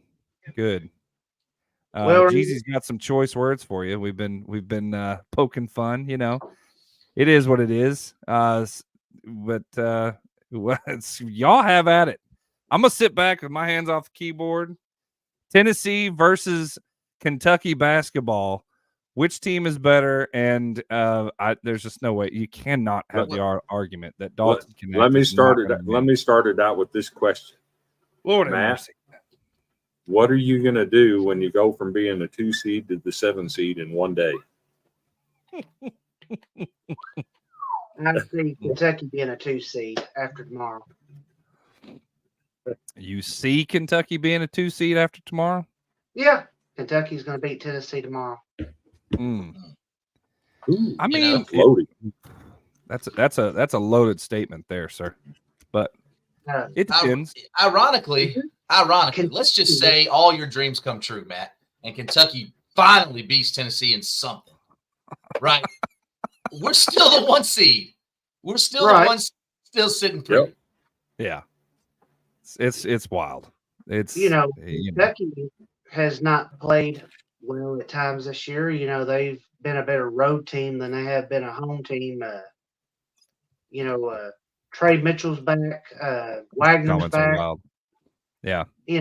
Wagner didn't play in the earlier matchup along with Trey Mitchell. Kentucky's had problem defending the ball. They seem to play better when they play a little zone versus just playing straight up man to man. Matt, let me tell you something right now. If Kentucky plays zone against Dalton Connect, he will have 60 points. And don't forget Reed Shepherd. I mean, great player. Don't forget. I mean, I know you talk about Valesky. I mean, he's a good player. He's a really good player. He's got experience over Shepherd, and right. But as far as the secret weapon for Kentucky, Rob Dillingham. I mean, great player, lottery pick. The guy talent wise, Kentucky up and down an NBA draft is a more talented team than Tennessee. I will say this though, that the experience and the athleticism, and this is where the difference is. Defensively, Tennessee is on another level than Kentucky. Yeah. That's just it is what it is. Kentucky, even in the Arkansas game, take that game for example. Kentucky scored like an NBA game, but they let Arkansas score 100 and something points against a team that is struggling. I mean, to me, if you can't defend, you cannot beat an elite team. And Kentucky is an elite team, but until you learn how to play defense, what we've seen out of Calipari over all his years at UMass, Memphis, and Kentucky is that his teams get better as the season goes on. And defensively, this team has not done that. The man speaks the truth. But on the road, Kentucky seemed to be a better they seem to be a better defensive team on the road. They've beaten some pretty good ball clubs. They beat Florida. They beat Auburn. And Kentucky let some games get away. You know, they have had a bad loss at LSU, had a bad loss at Texas A&M. You know, give up a game at to Florida at home. But as far as I see Kentucky beating Tennessee. Yeah, Matt, I think somebody thinks that you're Amish. This guy Amish getting his background light from a candle. So I actually know what Kentucky's secret weapon is tomorrow. Yeah. It might be somebody trying to kiss another player. That did happen the last time they met up. Wait, I didn't know Arkansas was playing tomorrow. What the heck? Listen, I'll say this. I'm not going to bash Kentucky, but I'll say this just about Tennessee. When when you looked at their last 4 games and they were playing 4 top 20 teams, 2 of those being on the road, nobody in the country had a tougher end to their season. And it's not over with yet. Still got to play Kentucky. But going through the gauntlet that they have, like Cody said earlier, if there was ever a year for Tennessee to take that push and get to a Final Four, this is the year, because they're battle tested. You talk about Kentucky being a better road team than home team. Tennessee has a better road record than Kentucky does. They're 8-3 on the road this year. And that's something under Rick Barnes. They have not been a good road team, especially in SEC play. But going on the road against Auburn, going on the road against South Carolina, no, not Auburn, Alabama. And well, they just own the state of Alabama. Sorry, Cody. You know what I'm saying? Your state that just called. You live in Tennessee now, Cody. Yeah, I'm with that. He's fine with that. He don't care. But let's transition a little bit to this Player of the Year thing. Right. I'm not sure. Well, let's talk about this. Dalton Connect, SEC Player of the Year. It's hands down. Like, there's not a debate to be had there, in my opinion. I don't see a debate. I like. There is no player that has been as dominant in every single game he's played, as consistent in every single game he's played as Dalton Connect. I mean, there's no argument there. You know, here's the fun part, Jacques, is tomorrow isn't about how many Final Fours Tennessee's made in history. Tomorrow's about who the better team is tomorrow. Hey, who is this Jocko? Is that a Kentucky fan? JQ, yeah, he's a Kentucky fan. Yes, I can't believe he would actually put a football helmet up on his avatar there. I mean, you talk about baseball. We're talking about Final Fours, and you over here as a Kentucky football fan with a coach making $10 million, 20 games under 500. You want to call out Rick Barnes, Deacon Rick Barnes? Nah. Y'all still hanging Sweet 6? No, we're still. You know what? We're hanging 103 in Rupp against Kentucky. Golly. Them's fighting words there, boy. You hang 103 in Rupp. That's wow. Seth, let me tell you something, Seth. I wasn't going to come at you because you have enough going on going to Vanderbilt basketball games. Just stay out of this and leave it to the big boys right here. You took your 5-year-old to a Vanderbilt basketball game. You should be charged. So is that child abuse in the state of Tennessee? Yes, it is. So let me remind all the Kentucky fans talking about if Dalton Connect has a Alabama game that Tennessee loses. Let me remind Kentucky that he only scored 16 in Rupp Arena. Yeah, and they still put 103 up on you. They know how to win without Dalton Connect going on. Yeah, that should be the scarier part to all these other teams. When Dalton Connect was off, they found a way to win against a top 15 team on the road. Yeah. I mean, you had Maychak went off. You had, look, the weapon here. Yeah. Zakai Ziegler is the absolute catalyst that makes that. He's the straw that stirs the drink. Yes. When he's hitting buckets, that's a tough team to beat. And defensively, there's not a better point guard in the SEC defensively. You know, of course, Wagner didn't get a chance to play against Ziegler, and we'll see tomorrow. That's true. I can't wait to see it, man. I think that we've seen Kentucky and Tennessee have some straight battles. I expect to see it again. Yes. I wouldn't be surprised to see them play again next week in the SEC final, depending on if y'all get the 7th seed or not. We might have to put y'all out before that. I don't know. Are they both? Goes. One question I have for both of you is: both teams, are they 100% healthy? Yes, Kentucky is. Yeah. Wow. Oh, that's going to be a battle. That's going to be an all-out brawl, and I can't wait to see it. It's going to be great. something that Chris and I have talked about. And look, Matt, you think you hate Tennessee. Chris hates Tennessee. We've gone to war over this for a couple years now. Tennessee's looked great this year. I mean, in these last 4 games, they've found ways to win. You know, when you think Tennessee is down and out, Tennessee finds a way to win. Yeah. Yeah. It's a lot of emotions going to go into tomorrow too, and I think that's what's going to put them over the top. That senior day for this class, man, this class has a chance to be special. Rick Barnes knows it. He knew it. And think about this. Dalton Connect was an unheralded recruit. He was the number 57 transfer in the country to SEC Player of the Year into the conversation. If not for Edie being 7'9", he would be National Player of the Year. And I think he deserves more talk as National Player of the Year, but he's not going to win it. That's fine. Right. But he's had a great year. I mean, there's no doubt. I feel like you'll see Kentucky play. You haven't seen Kentucky play physical. You're going to see them play physical tomorrow. Go after the Tennessee players, and you're going to see them play their heart out. And just don't be so physical. Kentucky does lead the SEC in steals today. Mm-hmm. They do, and Tennessee doesn't turn the ball. I think they have the least turnovers a game in the SEC. So, I mean, it's going to be. What I think Kentucky's going to do, this is what I think. They're going to try to speed Tennessee up. That's what they tried in the last one. But I think that if you try to get physical, and I don't mean this as disrespect, not because it's your team versus my team, you're playing right to what Tennessee wants you to do. They want to be physical. You saw Alabama making mocks about that in the pregame. Then they found out. Everybody got a plan. We talked about Mike Tyson earlier until they get punched in the mouth. When you put Adu and you put Toby Awaka, who y'all kissed last time they played, he'll be looking. He'll be guarding his mouth this time. But, I mean, Chris, I'm going to ask you this as a Tennessee hater.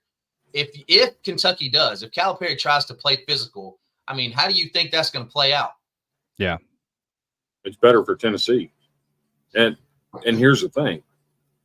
I noticed Tennessee do something against Alabama that I hadn't seen them do all year. They've been very physical defensively. Mm-hmm.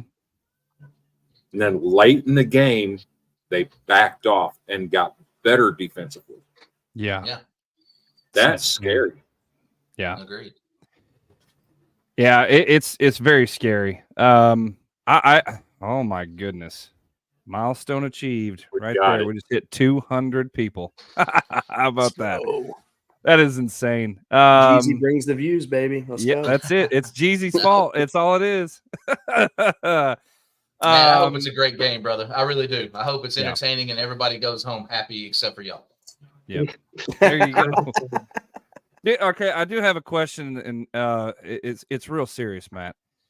Y'all's 13-1 destruction in baseball, is that going to have any effect on the basketball team whatsoever? No. I don't think so either. I just had to throw that in there. Actually, 12-2. Yeah. That's a good one there.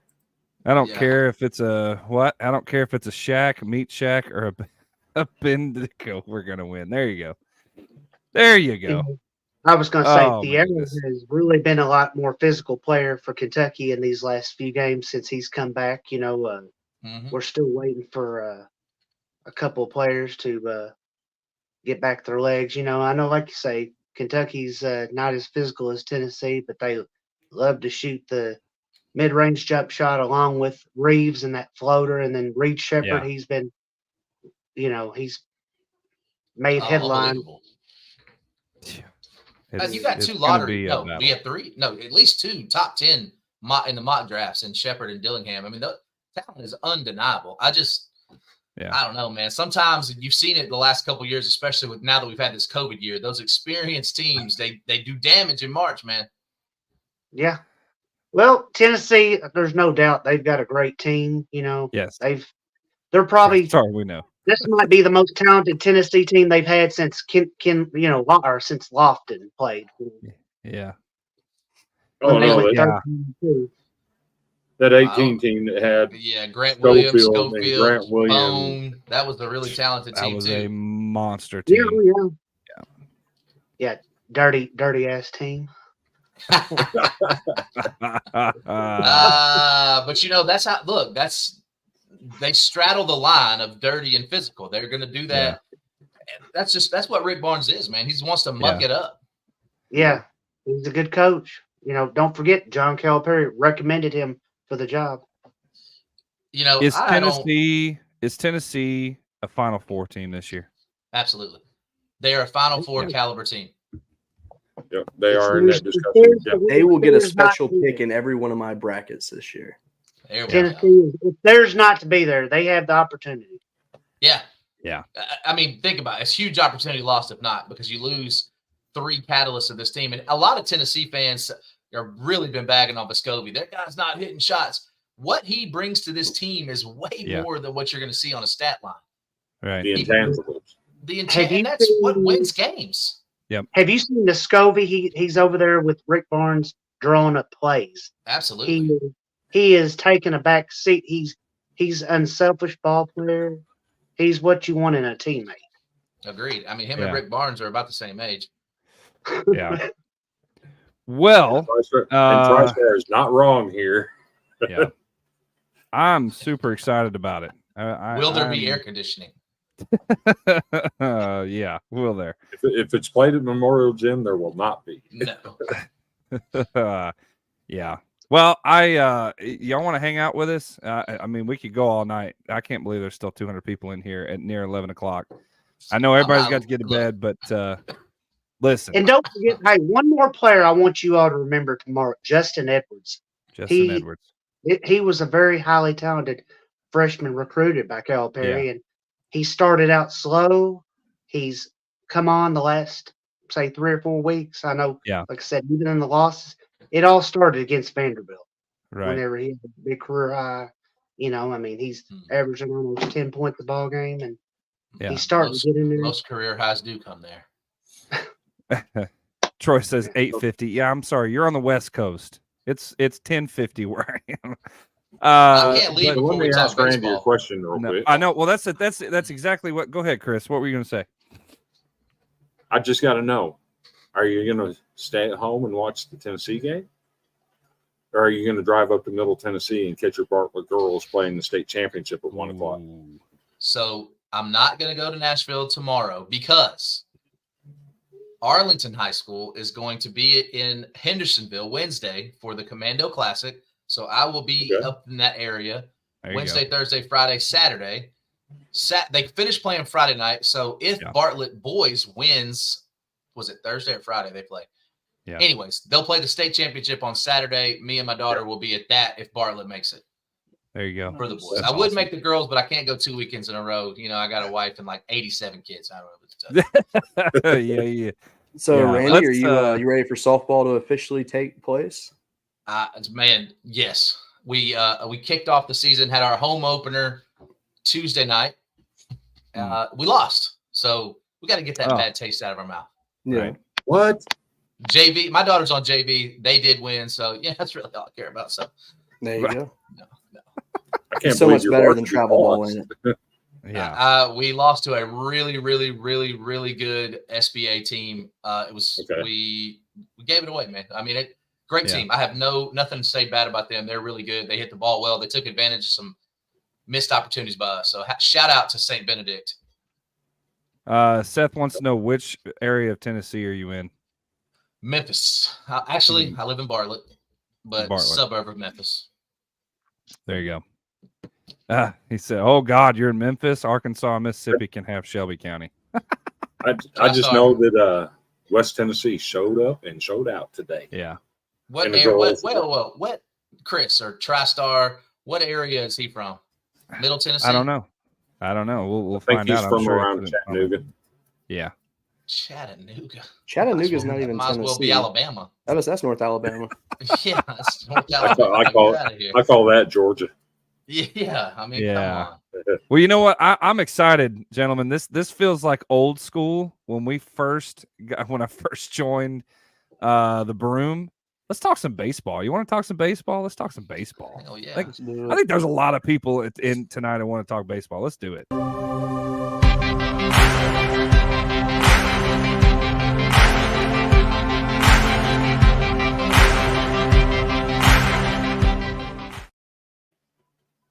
This week on the Diamond. You're what? dead to me. You played the wrong video. Did I? Yeah. Oh, the breakdown, is that the right one? No. I made a new this week on the diamond. I didn't see it. Where is it? I will play it right now if you find it. Where is it? Did you put it at the bottom? Probably. Your paragraph text? That's what it's named. Yeah. I don't know. Yeah, okay. I've been defeated and brought down. Drop to my knees when all round.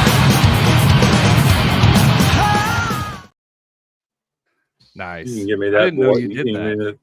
Yeah, you can give me that voice all day long, and I will not be offended by it. Was that a wireless mic they were using? I wasn't sure. It was. To be fair, it was a live concert. It was a live concert. All right, let's get into this thing. I'm excited. Boys, SEC baseball is in full swing. And no pun intended. Have we seen some clinic baseball this year? By several different teams, man. Matt, you good there? You falling asleep, bud? Yeah, I'm with you. He's over there. He's like, man, it's past my bedtime. I gotta go. He's witnessing some craziness tonight. But man, baseball, gentlemen, holy cow! We saw LSU win tonight with a shutout. There was some interesting baseball that has happened today. Yeah, Missouri got beat by Purdue Fort Valley. That's pretty embarrassing. Really? Yeah. I gotta ask you though, did you I haven't talked to you hardly at all this year, Jeezy, but did you see the Oregon State Arkansas game? I watched the whole thing. You know, we've interviewed Hagan several times on and off the bench, so I always root for that kid. My God. It was I mean, that was 17 strikeouts. That was just nuts. But like, unbelievable. You always knew he had it in him, but like I didn't expect to see it like right out of the gate. Like, Agreed. I mean, the whole staff. I got into this debate. I don't know if Chris saw this. I got in this debate the other day with Wake Forest on Twitter.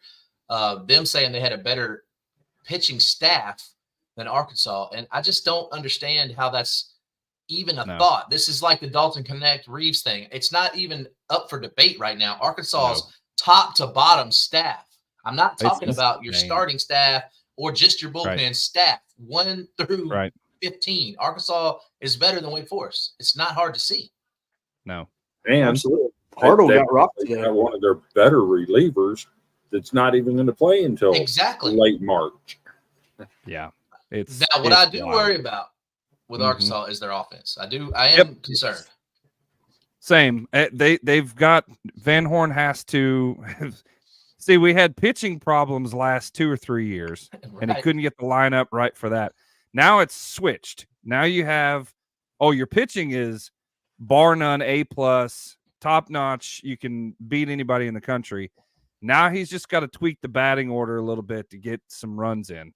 Because their offense is struggling. Yeah.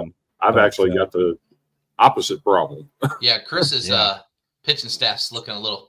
Even today, I mean, they win obviously, but what'd you let up 9 or 6? No, it's 6 runs. Yeah, I just don't understand it from that staff. I don't get it either. And you got a guy like Carter Holton throwing 11 strikeouts. Yeah, but dude, you can't give up the runs and the walks.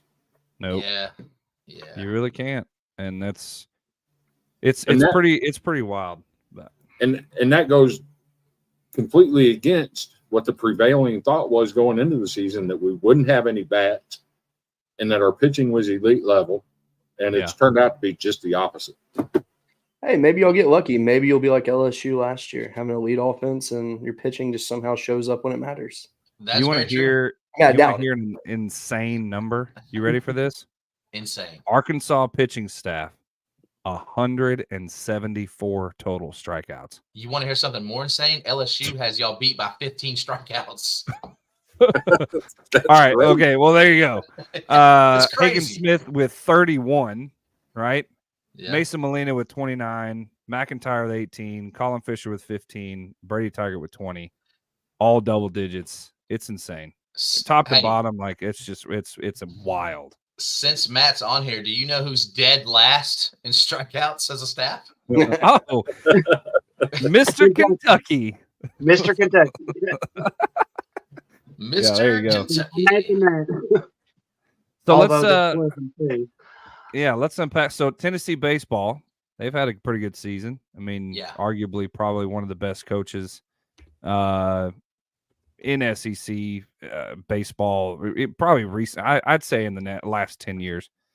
You guys got a beast of a head coach, and he knows how to recruit. He knows how to get him there. And Tennessee's looking salty. They're looking a little scary. So, what have you seen so far? I think that the biggest story is the impact of recruiting, the impact of Billy Emmett coming in, being a Golden Spikes, final, but a Golden Spikes watch guy. I think he got 9 home runs now. Also, you got a freshman coming in, starting shortstop, Dean Curley. What a baseball name, right? Dude comes jacks 3 home runs, 9 RBIs the other day in a midweek game. Right. Stud on defensively. I mean, that team, and with Tavares, Tears, all the guys that have been there, Blake Berg, and their staff, their pitching staff continues to shove. So and I would be remiss if I didn't say this, Vitello has done a great job at building his coaching staff too. Elander and Frank Anderson are 2 of the very what they do. Elander, Frank does and if I hear pitching lab one more time, it's over. And I get it. You have a lab, like do your thing, but like when you push that out there as your number one thing, we have a pitching lab. Well, okay, Frank Anderson just keeps putting guys in the pros. So which one are we going to do here? I think that's what I want to do. Right. Yeah. I want my guys to get to the pro. Like Vanderbilt, you don't hear them saying, "Oh, well, we have a hitting lab or we have a pitching lab." No, they just produce professionals. That's what I want. Yeah. That's it. And to be fair, we were one of the first, if not the first, to have a pitching lab, but they don't make it part of their mantra when they're talking about their baseball program. They talk about the guys that they put in the pros. Exactly. TriStar says Tennessee is the best baseball team in the SEC. Georgia Tech might give us a run in the SEC because they're hitting infinity home runs right now. He must be voice texting because, I don't know if you know this, TriStar, but Georgia Tech is not in the SEC. You're right. I think it's Georgia. I think he meant Georgia. Yeah, he probably meant Georgia. He did. I'm sure he did. And look, Georgia, as far as, but let's preface this. I picked Georgia to finish a lot higher than a lot of people because of Charlie Condon and the guys they have, plus getting impact of Alma they dump on those transfers. Anyways, we'll talk about that in a minute, Seth. Right, yeah. You got an advantage at Vanderbilt. We'll talk about that in a minute. Anyway, but Georgia has Georgia been tested yet? Like Tennessee and Vanderbilt and Arkansas, they all went to these tournaments and played premier teams. Yep. Like the Texas Techs of the world, and even Baylor and Oklahoma who beat Tennessee. I'm not saying those are elite teams, but they tested themselves. I don't think Georgia's been tested. I don't know what they are. No. Yeah, I agree. I mean, they look good on paper. They pass the eye test, but have they really been tested by somebody good? And the answer is no. And I mean, the same thing with South Carolina. I mean, I'd have to argue the same thing. I mean, agreed.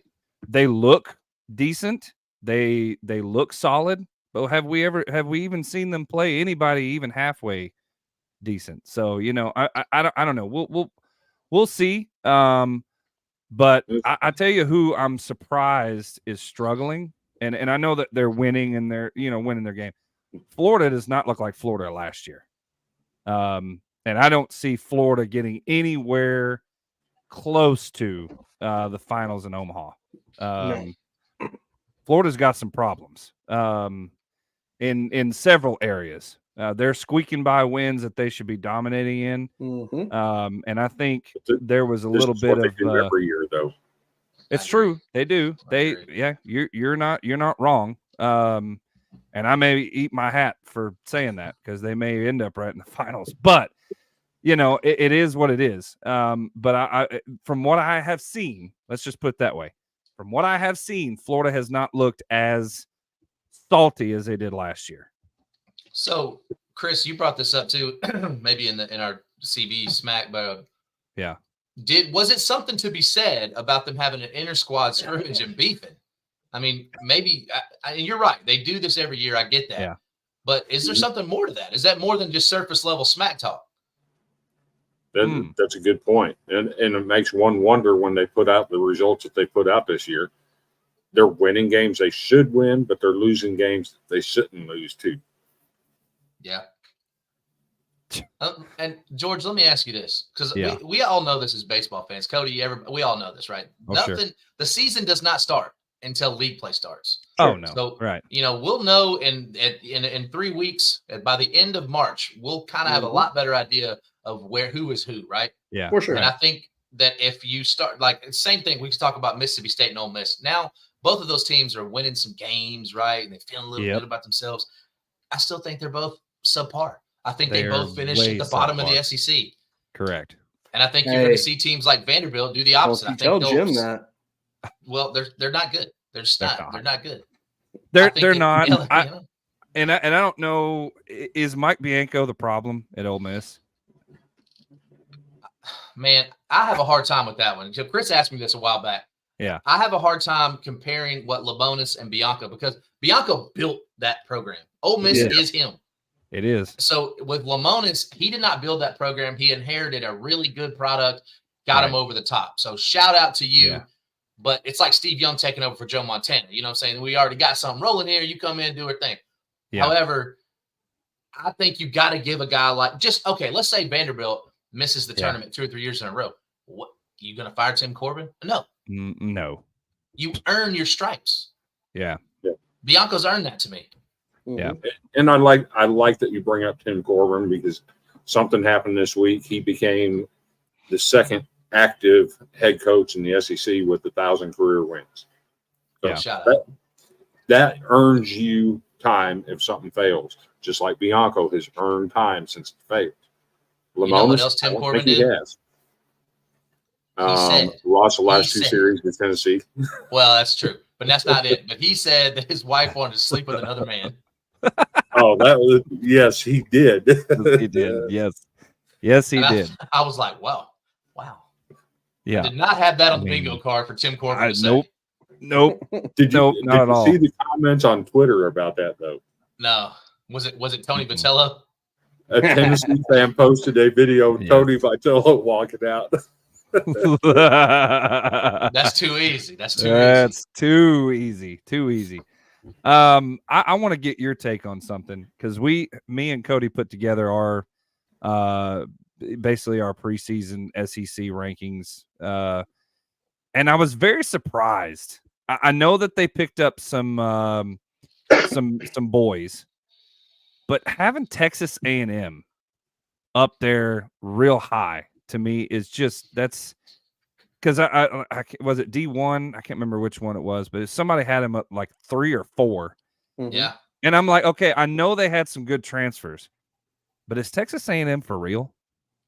So I think we can make the same argument that we haven't seen them be tested, but then again, the pitching doesn't lie. Like baseball is the hardest sport. You could play, Batter Rock College, and your pitching is shoot. Look, they're 15 games in, and their ERA is 1.50. That's unheard of. So if you have a pitching staff that can consistently do that, man, D1 knew what they were talking about. I don't think they're going to stay at the top of the SEC.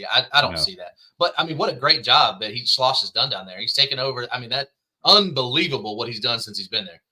Yeah. Yeah. TriStar says, why are you ranking the Southwest Conference team A&M in the SEC? Well, same reason when you put Georgia Tech in the SEC. Right. Hey, he keeps saying it's not a typo. So you have to explain, TriStar. I don't get it. But go ahead. I'll explain it to you, because I talk to him often. Okay. TriStar is old fashioned, kind of like me. He prefers the old SEC that had Georgia Tech in it. He prefers the old Southwest Conference. He likes the old school stuff, and he wants to go back to it. I don't think he's old. He's maybe pushing 30. So basically the new conferences don't matter to him. He still adheres by the old rules. Georgia Tech is in the SEC. Old school. Okay, he's 28 years old. He says, okay. He never even seen the Southwest Conference. Yeah, man, they weren't even born when the Southwest Conference was in there. The Southwest Conference wasn't even in existence when he was born. I respect it, though. Yeah. But I mean, I think we got some awards to give away too, don't we? We do, yes. And I'm glad we brought that up, because that's what I was trying to get to. Randy's on here for that too. Yeah. Do you have all of those? Do they have music or not? No music. You told me All right, not good. to. Good. Sweet. I've got it pulled up right here. Let's give our Heat Streak Awards because there are a few of them. Starting with, we might as well get it right out of the way. Absolutely. Tennessee. So to explain the heat streak, what this is, we take notice of teams that are hot. Yeah. And winning 10 in a row that happens quite often. Right. But if you win 12 in a row, you're a little bit more than warm, and it's time for people to start taking notes. Yeah. Now, typically when we give out one of these awards like this, like the heat streak, it turns around and bites whoever gets it in the butt pretty quick. All right. TCU was 13-0, along with Texas A&M. TCU lost today. Right. Tennessee was 12-0. They're now 13-0. We'll see how long they can keep that going. Tennessee is so hot that Santa is getting a suntan on the North Pole. Did you know that we're talking about Texas A&M, that they have only allowed 1 home run this season? One. That's absurd. Wow. Second place, home runs allowed is Arkansas, and they've allowed 7. Mm-hmm. Our best pitcher gave up 4 home runs in 3 innings on Sunday. Wow. Well, Tennessee's probably given up. I don't. They've given up 9. I mean, they've given up a some. few. Yeah. Yeah, but they've also hit like 30 plus. So they have. Right. They have done that. Yeah. So Billy and Emmett I know at we've least that many. Right. Well, I know we've talked a lot of SEC baseball and such. Jeezy, give me your top 3 non-SEC baseball teams. I know I'm putting it on you, but you got it in there. You got it in that brain of yours. No, I think that if you're talking non-SEC, and I think you have to put TCU in there just because of what they've done, even though they lost today. You got to put them in there. You got to put Wake Forest up there because I like the talent they have. And the team that I want to put in there that actually did beat Wake Forest is Duke. I think that team is loaded with talent. And I do not think anybody should be, and they will be. But if they've been paying attention to Duke for the last couple years, that team could win the ACC outright. Oh, for sure. Yeah, I agree entirely. And I'm gonna say this. I think Duke might have been the most underestimated baseball team this year. As far as nobody. I don't think I didn't see anybody talking about Duke baseball until they started winning. And then it was just like, well, there they go again. But you talk about underrated and you talk about fly under the radar. Boy, wow. And you see the moxie they have, like that game tonight, like they were letting Wake Forest know. Yeah. Yeah.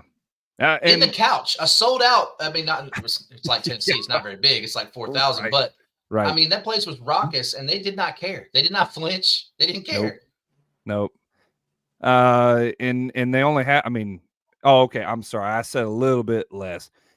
It's only 83 miles from Wake Forest to Duke, so it's an hour and a half. But I mean, you like I said, you got people who are eating at the same places, going to the same coffee shops. I mean, that's just part of it. But I mean, really, for Duke to walk into a sold out Wake Forest and just put it on them, I mean, put it on them. They did. It was really good, really good baseball. And that's what they're playing. So, what about you, Chris? What's your top 3 non-SEC? Non-SEC, obviously Wake Forest. Yeah. Duke. Yeah. And TCU. Yeah. Same 3. I mean, and I think we all 4 probably are going to say the same thing because there's not another 3 teams. Oh, you're not? Cody's putting Stony Brook up there. He's of course. No, mine are different though. Mine are legit different. Stony Brook for the win. I mean, mine are very similar, but I do think Duke is one of the best 3 up there. I'm not as sold on Wake Forest as everybody else is. I'll put TCU over Wake, and then I'll give Oregon State my 3rd spot. Fair. But I have Wake like right there on the fringe. Yeah. There you go. So, then we do have another award. We call it the Golden Broom. Yeah. And we discussed this in our college baseball chat. Yeah. And part of it, do something noteworthy. Sometimes it could be sweeping a high-ranked team on the road. Just a number of things. And Randy didn't agree with this one, but we decided on Northwestern this week. Northwestern. Yeah. And I mean, that's when you put it in context, what they did is, it's noteworthy for that program. Yeah. This is a team that last year was 10-40. Yeah. Started the season 0-12. They were awful. Yep. Fired coaches, had coaches quit mid-season with no explanation. It was terrible. So for that program to get to a 4-0 week, that's impressive. And they deserve a shout-out because you only get better by making steps. Obviously, they're doing it. Collins says you need a new award, the Beaver Award, given to the player that catches the most wood. Whoa, this is a family show. I like it. Right, exactly. It's a family show. Golly, what are you trying to do? Yeah. Northwestern. I mean, and we'll see how that goes. Wait, can we go back to something that Vanderbilt fan, Seth or whatever? I mean, and I ask you guys, is ECU really an underdog? That team has been perennially very good. Right. It's people still call them an underdog, and I think it's just because they're I don't know. They're not SEC. They're not not in a big conference. But you're right. I mean, that team's good. They've been playing some really good baseball. And you can call them an underdog, but man, they ain't playing like one. No, not at all. So who gets the dirty jockstrap this week? Who beat that? Oh, well, I think there's a pretty good consensus of one team that wears a burnt orange color. It's got to be Texas. It's got to be I agree. Man, the hype on Texas was, oh man, Texas can literally win it all this year. Look at they bounced back good today though. Boo! I didn't think that would work. Literally, Texas absolutely deserves a big old dirty jockstrap. But the hype on that team, man, all preseason. I mean, oh yeah, no, Texas baseball is they're great. They're the best team, top to bottom. I'm like, what are you smoking? Like, besides Wake Forest or whatever, but like, good God! And then for them to just come out and lay an egg and let who came back on them? Was it Tech? Vanderbilt. Oh, it was Vanderbilt. Yeah. It was Vanderbilt. That's right. I learned something in that game though. Yeah. I cannot listen to Vanderbilt on Sunday. You can't, huh? I can't. I went to watch them play Gonzaga on Sunday. Yeah. Devin Futrell allowed 3 hits in 6 innings, and they lost.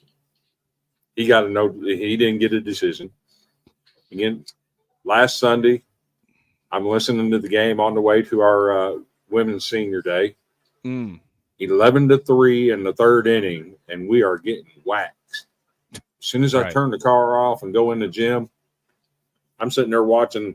I look at my phone at halftime, and we won the game. I'm like, wait a minute, what?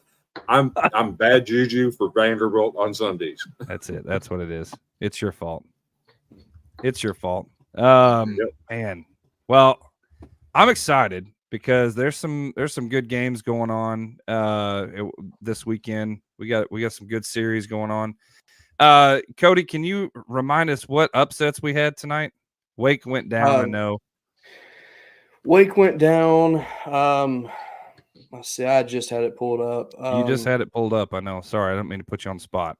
No, you're good. I have D1 up right now, so it's. Oh, Virginia got beat. Yeah, Virginia did get beat. Illinois got upset by Tennessee today. Actually, no, a really good win today was South Alabama beating Nebraska 11-3 on the road. That's Nebraska's huge for them because Nebraska. Yeah. I mean, Nebraska got some hype this year. Yeah, and they were playing some good ball, and South Alabama been playing some pretty good stuff too, though. Yeah, I mean, just like Troy. Yeah. Let me get it loaded. I just pulled up. I did not know that Texas put up 22 today. Yeah. Against Tech. Yeah, they did. I mean, that's technically an upset considering. But they're going to give up 20 tomorrow. While you're getting those pulled up, one thing I've totally forgot. I had it in my notes to go over. How about Stone Hewlett, Arkansas pitcher, getting almost a lifetime rare 4 strikeouts in a single inning? That's nice. I love it. It's only How about happened Blake Burt like being the worst at handful dodging of a foul times, I ball? think. You got what? Took it like a champ, son. I know he definitely took it like a champ, but dude, his reaction, he moved, but he didn't move. What was the guy? What game was it the other day that the kid took it on the face? Was that A&M game? Yeah, A&M, and that I didn't actually see it hit him, but he was bloody everywhere. Yeah, he did not dodge the ball. Yeah, and they put some they had the tissues in his nose, and the picture they got him when his horns down. I was like, all right. He had I watched the video. He was looking down, and literally as he turned his head, the ball was right here. There was no moving. Nothing. That's just what it was. He was practice swinging or whatever, and as he turned his head, pow! Yeah. Like he just got cracked with a baseball bat instead of it was a baseball. So a big upset today. Cal Irvine got beat after winning 32-2 earlier today. They get beat by Fresno 13-1. Yep. What? That's a flip flop there, boy. Baseball. And Miami over Virginia was an upset today. Kansas over TCU. Yeah, Kansas over TCU. That's awesome. Yeah. What about Dartmouth? Did they win? I doubt it. Let me pull them up and see. Would you all suppose? They have the unionized basketball team. They got to have a good baseball team, right? You would think. I can't even find Dartmouth on D1. Yeah, I don't know. They would be in the Ivy League. They're not on there today. No wonder I can't find it. I don't even get Ivy League on my phone. It's too smart for me. It's too smart for you. You can't work it. Can't operate it. I can barely say Vanderbilt. Would you all supposedly think North Carolina is a surprising team coming out of the ACC this year?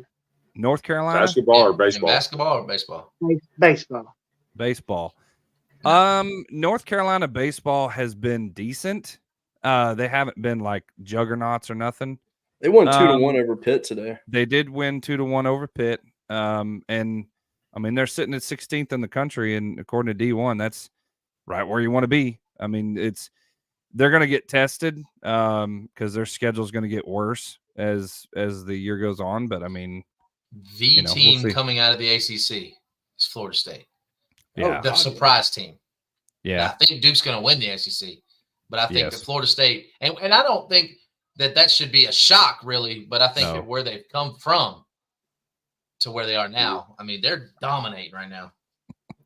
Thank you. So Colin. Dartmouth is still 0-5. They haven't. I mean, they haven't played anybody. They're actually off this weekend. They don't play again until next Wednesday. They play Long Beach State. There you go. You mentioned Florida State. Link Jarrett is known for building programs. Yeah. He built Notre Dame into a solid power. Took him to Omaha. And he did. He's got all the resources at Florida State to build something special there. Yeah. So, you know what? Well, I can't believe I said anything nice about Link Jarrett after what he did to me. Broke your heart, didn't it? Broke your heart. Best team we've ever had. That team, that Tennessee team was the best baseball team they've ever had in their history. Oh, easily. Yeah. They just ran into a tougher team. I mean, that's just all there is to it. Yeah. So this comment by Colin, if you are interested in writing sports articles, yes, check out College Football Dogs. Get with our co-founder Colin Sutrick, and he will get you hooked up. Our editor Troy Almond He will also get you hooked up. He might even get you a box of crayons if you decide to write. Right. There you go. Or a bottle of whiskey. So one of the two. Yeah, I think we've talked all we can talk. It's getting late. This has been an incredible night, historic night. And I appreciate you both for coming on. I'm gonna give everybody final thoughts tonight before we close this thing out. Matt, starting with you, what's your final thoughts, buddy? I appreciate you all for inviting me on the show. Thank you very much. And go Cats. I think Kentucky's going to beat Tennessee tomorrow. It's going to be a very exciting game. Hats off to Tennessee for a great season. Regular SEC champ, possibly a number 1 seed in the NCAA tournament. Yeah. Awesome. Jeezy, final thoughts, bud. Oh, I'll go humble since Matt did. I can't really follow it up with anything negative, but I'm just going to say this. When people throw around the word everything school, but if you look at the University of Tennessee, that's an everything school. We're in the semifinals of the women's SEC championship game. Got to play South Carolina. Yeah. Tennessee basketball going for the 1 seed. We got up and coming on football, baseball dominating the whole thing, softball dominating, everything school. Go Big Orange. There you go. Chris, you're up. I still say we need to fire Jerry Stackhouse, but as long as we got Mark Cuban's stupid money on our side, we might have something cooking. Might. You very might. Cody, go for it. Well, if you want to talk about a real everything school, it's my LSU Tigers, considering we are the reigning defending national championship champions in baseball and women's basketball, currently defending those right now. We have the Heisman Trophy winner, you don't know ball. LSU, Golden Spikes Award winner, Dick Hauser winner. Go damn Tigers. That's all I got to say. That's it. That's right. Well, and everybody said everything that needs to be said. Go Hogs. From me, I'm excited to see Arkansas baseball ramp things up as we move on through the season. That's about all we have to look forward to. Basketball has been subpar. Football has been rough. So baseball it is. Hey, your golf team beat Vanderbilt's golf team the other day in the tournament. Hey, Arkansas has a good golf team. Don't talk about Arkansas's golf team. Is John Daly's son still on that team? Yes. Yeah. No wonder. Yeah. Dude's going to be something special. Well, appreciate you guys. I am flabbergasted by the love tonight. 200 plus people live and in person all night long. It's been an incredible night. That being said, do not miss us Monday, 8:30 Central, 9:30 Eastern, right here on the Dogs Media Network. Golden Boot Podcast. Don't miss us.